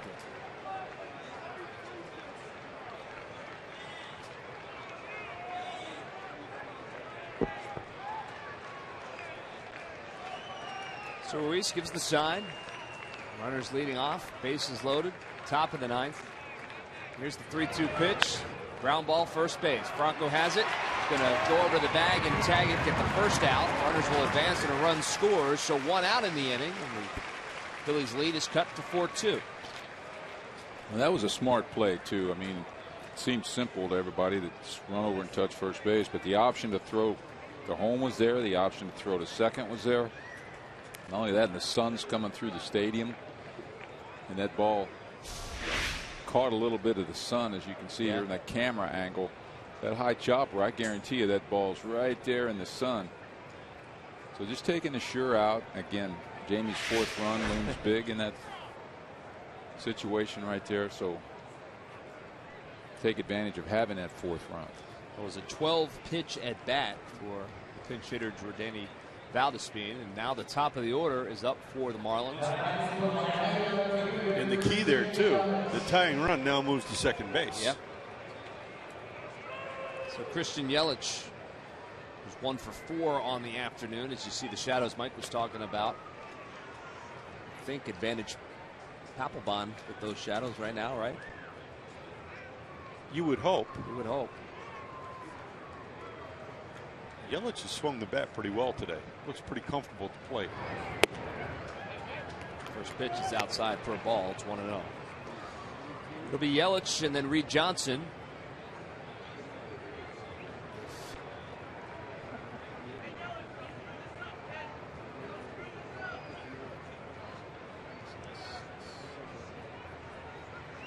Hernandez leads off third. Echeverria off of second. Pitch is over for a strike. It's 1-1. You know what, Mike? With Yelich standing there, you know who that reminds me of? It just dawned on me. Von Hayes. Exactly. Let's have a little Von Hayes look. Yeah. He just needs to spread out a little bit more. That's all. But no, you're right. Built just like Von Hayes. Yeah. But his hands were up high. Well, here's the 1-1 pitch to Yelich. Swung on, fisted, foul. Paps ahead, 1-2.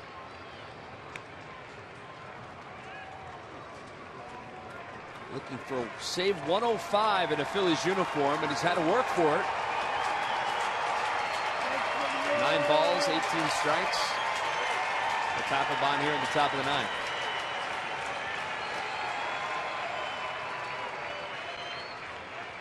Here's the 1-2 pitch, swung on, and a chopper back to Pap over his head. The run's going to score, no play at first. Wow, strange inning gets even stranger as a chopper over Papelbon's head. He couldn't get to it. Utley had no play. Run scores. It's 4-3 now. Runners on the corners.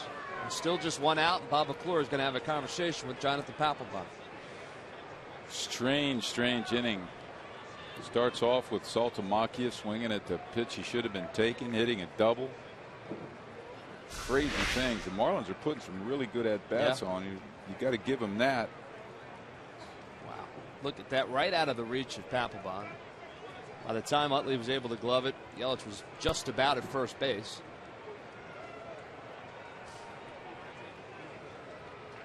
What did we talk about? No clock in this game? What do you think? Yeah, that's right. Jamie, what do you think he said? How do you feel? Saying we need an out right here. See that. Hadn't allowed 2 earned runs in his previous 22 appearances. Here's Luis Garcia. Now, you know, there's a couple of schools here. Chase was playing halfway. Yeah. Now he's backing up. Double play ends the game. But you also, if you don't get the hard hit double play ball, you know, the game is tied. There's a pinch hitter, lefty Justin Bohr, got the start last night at first base. He'll be the pinch hitter for Reed Johnson right now with runners on the corners. I recall Bohr's at bats this season, from what I've seen him, very aggressive early in the count. They love his power swing. Really, a base hit's all you need right here. Swung on, and that's exactly what you got. Base hit to center field. The tying run's going to score. Whoa. The throw to third is not in time. It's cut off by Freddie Galvis, and Jonathan Papelbon has blown his first save since July 22nd.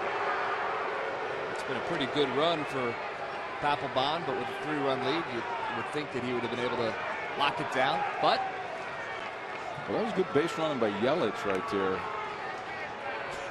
Kind of hesitated coming into second, like he was going to kind of stop at second. Then kind of laid back. He laid back, and then he just took off for third base and had no chance of getting him. We'll see. Nice little go-to stroke there by the hitter. Get the tying run across home plate. Previously 0 for 15 as a pinch hitter, so he gets his first pinch hit. Keeps this strange inning going, right? It does. And it's not over yet. 1 out. Runners at the corners now. Now the pesky Casey McGahee. You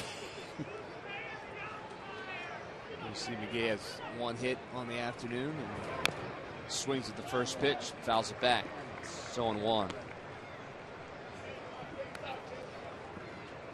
Chase Utley is going to have a conversation with Freddie Galvis behind the pitchers now.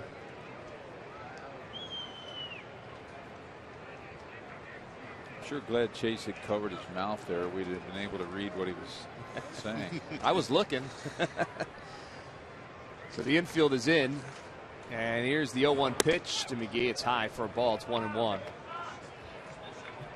Good runner at third base in Yelich. Not a whole lot of speed in McGee or Bohr.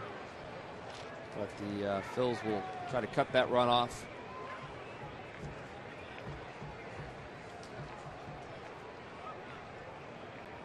Here's the 1-1 pitch. Foul back. It's 1-2. I wonder if Chase somebody's got our shortstop playing in the hole.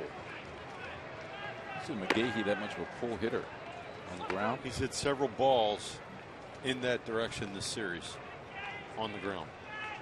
Actually, his first hit today in the middle of the field. His first hit today was there.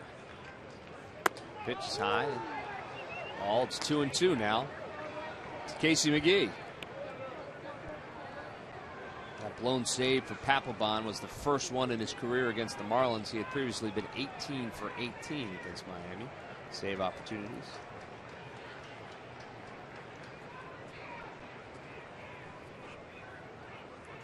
Here's the 2-2 pitch. Over the outside corner, called third strike. And McGee goes down looking. So a big strikeout for Jonathan Papelbon there. The infield will be able to move back into normal position. Take a look. Yeah, those up and in fastballs he threw him set that pitch up, Jamie. McGahee fell over the plate a couple of times. I don't think Papelbon liked that. And he threw a couple of fastballs up and in around his chin, and I think that's what set up that, freezing him on that 2-2 fastball. I think he thought he was going to get something soft down. Well, that'll bring up Marcell Ozuna. He's the 8th batter in the inning. 2 outs. First pitch to Ozuna gets past Carlos Ruiz, and here comes Yelich. He'll score. Wow. Just like that, the Marlins have a 5-4 lead. Well, we don't see that very often when Chooch is money on balls in the dirt. There's a fastball in the dirt. It just squeaks right through. We'll call it a wild pitch on Papelbon. The go-ahead run has crossed the plate here in the top of the 9th. It's 5-4. Justin Bour moved up to second base on the wild pitch as well. 1-0 pitch to Ozuna, swing and a miss.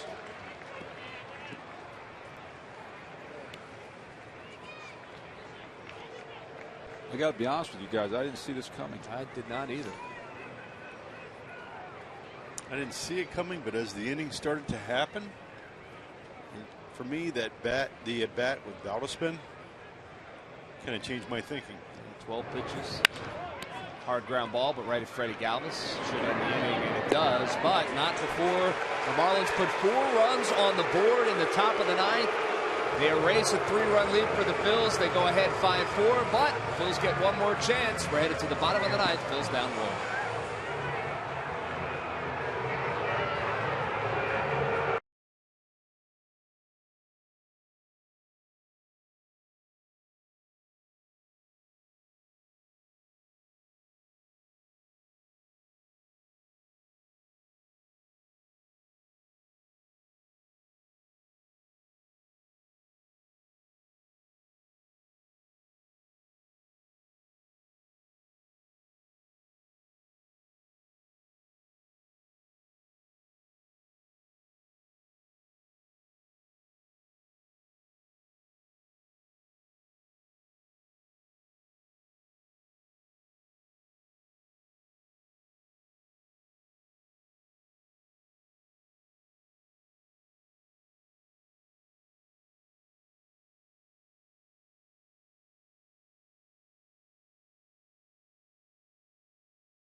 Here at the ballpark, you can see Jonathan Papelbon. That's a live picture. He is out on the field. He is arguing now with the umpire, Marty Foster, because he has been thrown out of this game. And here's the reason why. After the blown save, as he was walking to the dugout, now we're going to show you from behind some maybe motions towards the booing crowd by Papelbon, and the umpires took exception to that. Joe West has thrown him out of the game. Papelbon came storming out of the dugout and got in Joe West's face, and at one point, there you see it right there. This is on tape now. West is holding him back. That is going to be, I would imagine, a fine as well, as as Papelbon shaking his head. Ryan Sandberg now out on the field trying to get some kind of explanation as to exactly why Papelbon was thrown out of the game. Papelbon asking what he said.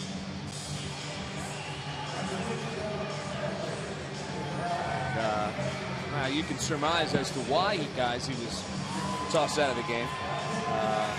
Yeah, he didn't seem overly pleased by the reaction of the crowd as he made his way to the dugout. He did kind of adjust his, well, for those of you that don't know it out there, the baseball players wear kind of a jockstrap and a cup, and there's a lot going on down there, and he did, he did adjust it as he was walking off the field. Now, to say for sure that it was in response to some booing, I couldn't do that, and I mean only Jonathan knows. And this is Papelbon now. I assume he'd be leaving the dugout at this point after being tossed out of the game.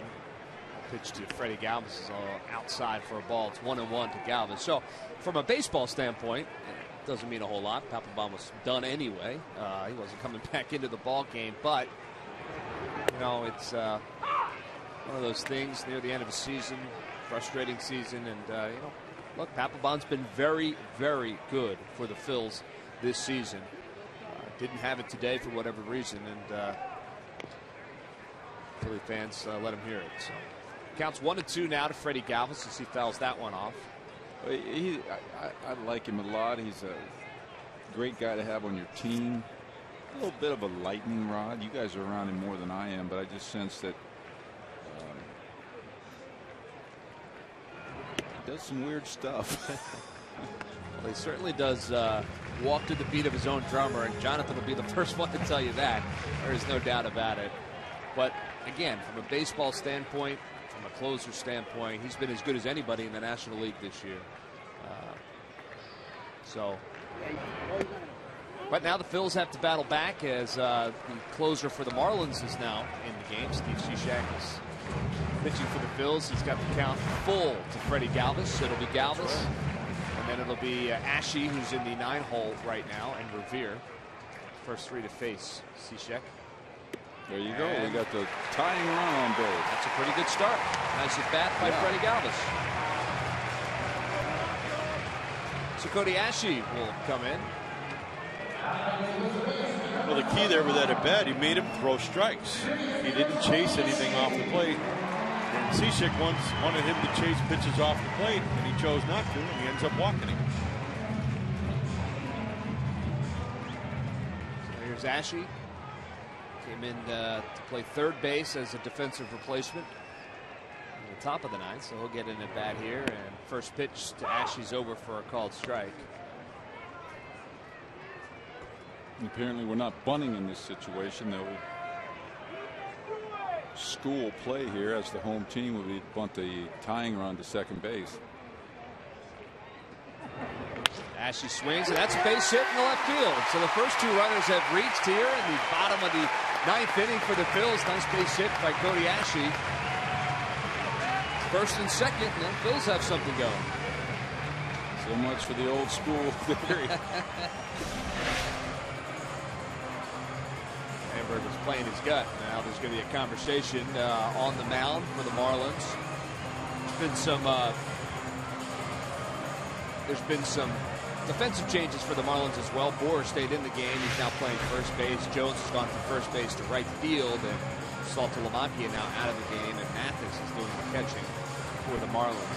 Give Cody Ashe some credit right there. Yeah. That was a sinker that was running. That ball was actually off the plate, and he stayed right with it and hit it right through that 5-hole. That's not an easy pitch to do that with. You could just as easily roll over that ball. So Ben Revere is the batter with 2 on, nobody out, and he squares to bunt, pulls it back, it's a ball. 1-0. Phils this afternoon 3 for 14 with runners in scoring position. Marlins not a whole lot better, 3 for 9 on the afternoon.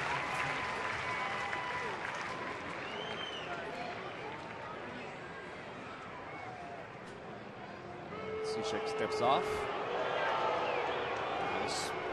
Gets back. Corners are in for Miami. McGee down there at third base up on the grass, as is Bohr down there at first. There's the pitch, bunted foul. It's 1-1. Well, you don't have to make a real great bunt right here. You just got to get it down somewhere, deaden it somewhere, you know, between the pitcher's mound and the foul lines, and you're going to advance your runners. You want to draw the third baseman in, if you can, if at all possible. Got pretty good speed on the base pass as well. Galvis down there at second. Ashley at first. So. Ooh, inside. He's able to get the bat. Nice job pulling the bat back on that by Ben Revere. That one went inside for a ball. It's 2-1. Look out.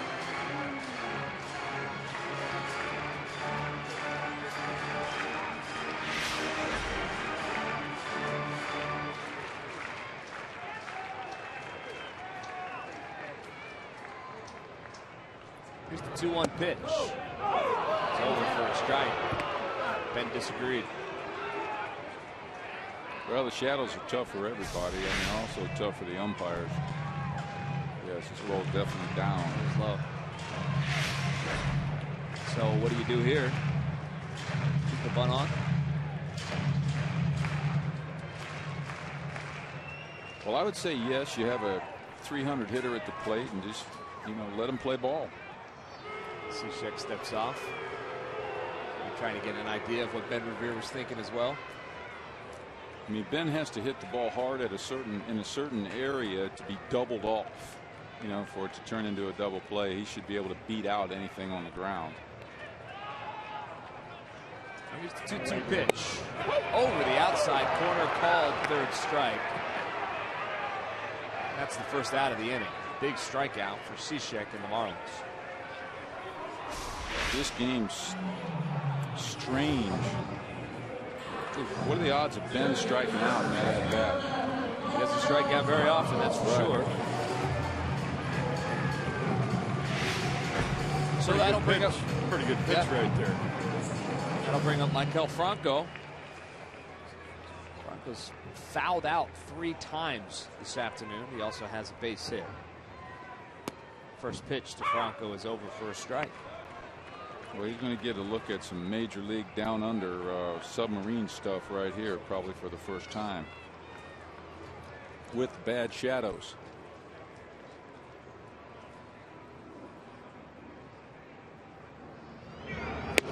Swing and a miss. Cishek's ahead of Franco 0-2. Not sure that he's going to see a fastball in the zone in this at bat. Chase Utley waits on deck. 1 out, 2 on. Bottom of the 9th, Phil's trail by 1. Here's the pitch outside for a ball. It's 1-2. Yeah, I know the feeling of being up there against this. I've been up there against Kent Jacoby, Ed Palicki, Dan Quisenberry. The ball just looks like it's going into reverse when you start your swing at it. That is not an easy situation as he steps off once again. Galvis gets sidewinder, a helicopter. You swing, and where'd that thing go? I thought I was right on it. Cishek has been very good with the Marlins this year. An ERA of 3.41, 77 strikeouts. Here's the pitch, and there's number 78 for Steve Cishek as Mikel Franco goes down swinging, and now there's 2 outs. And the Phils will rely on Chase Utley to keep this thing going.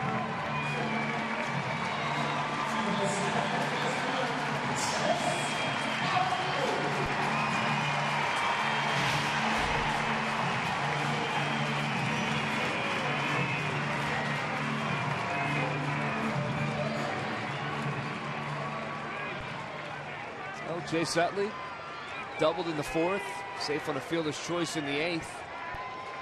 On base 2 different times. We'll try to keep this one going against Steve Cishek, and the first pitch to Utley is over for a called strike. Wow, that ball's down right there.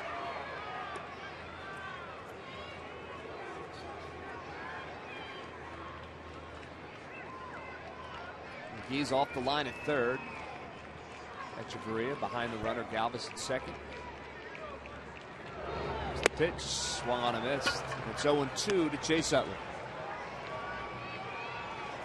Well, if you chase, you got to have that backdoor breaking ball in the back of your mind right now, because he struck out Ben Revere on it, and he's got a good feel for the backdoor breaking ball against the left-hander. That's his go-to pitch. Yeah.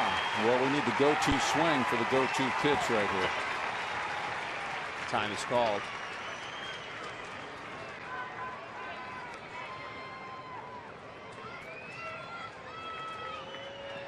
Runners on first and second. 2 outs. Bottom of the ninth. Phil's trail by 1. 0-2 count on Chase Utley. Here's the 0-2 pitch. Outside and high for a ball. It's 1-2.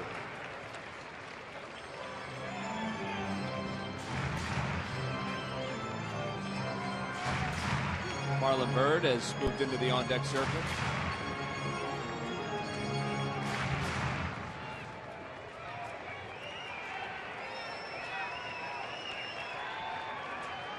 Here's the 1-2 pitch. Outside for a ball. It's 2-2.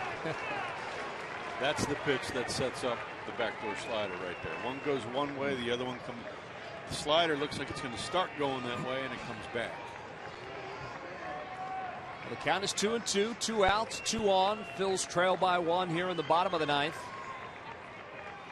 Cishek has his sign. Here's the 2-2 pitch. Ground ball, foul.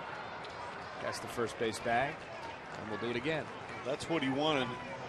You get a little too much of the play. Fortunately for Cishek, it was down. You have enough confidence in that pitch to throw it, and if the hitter takes it and you miss with it, you move the winning run up to second base.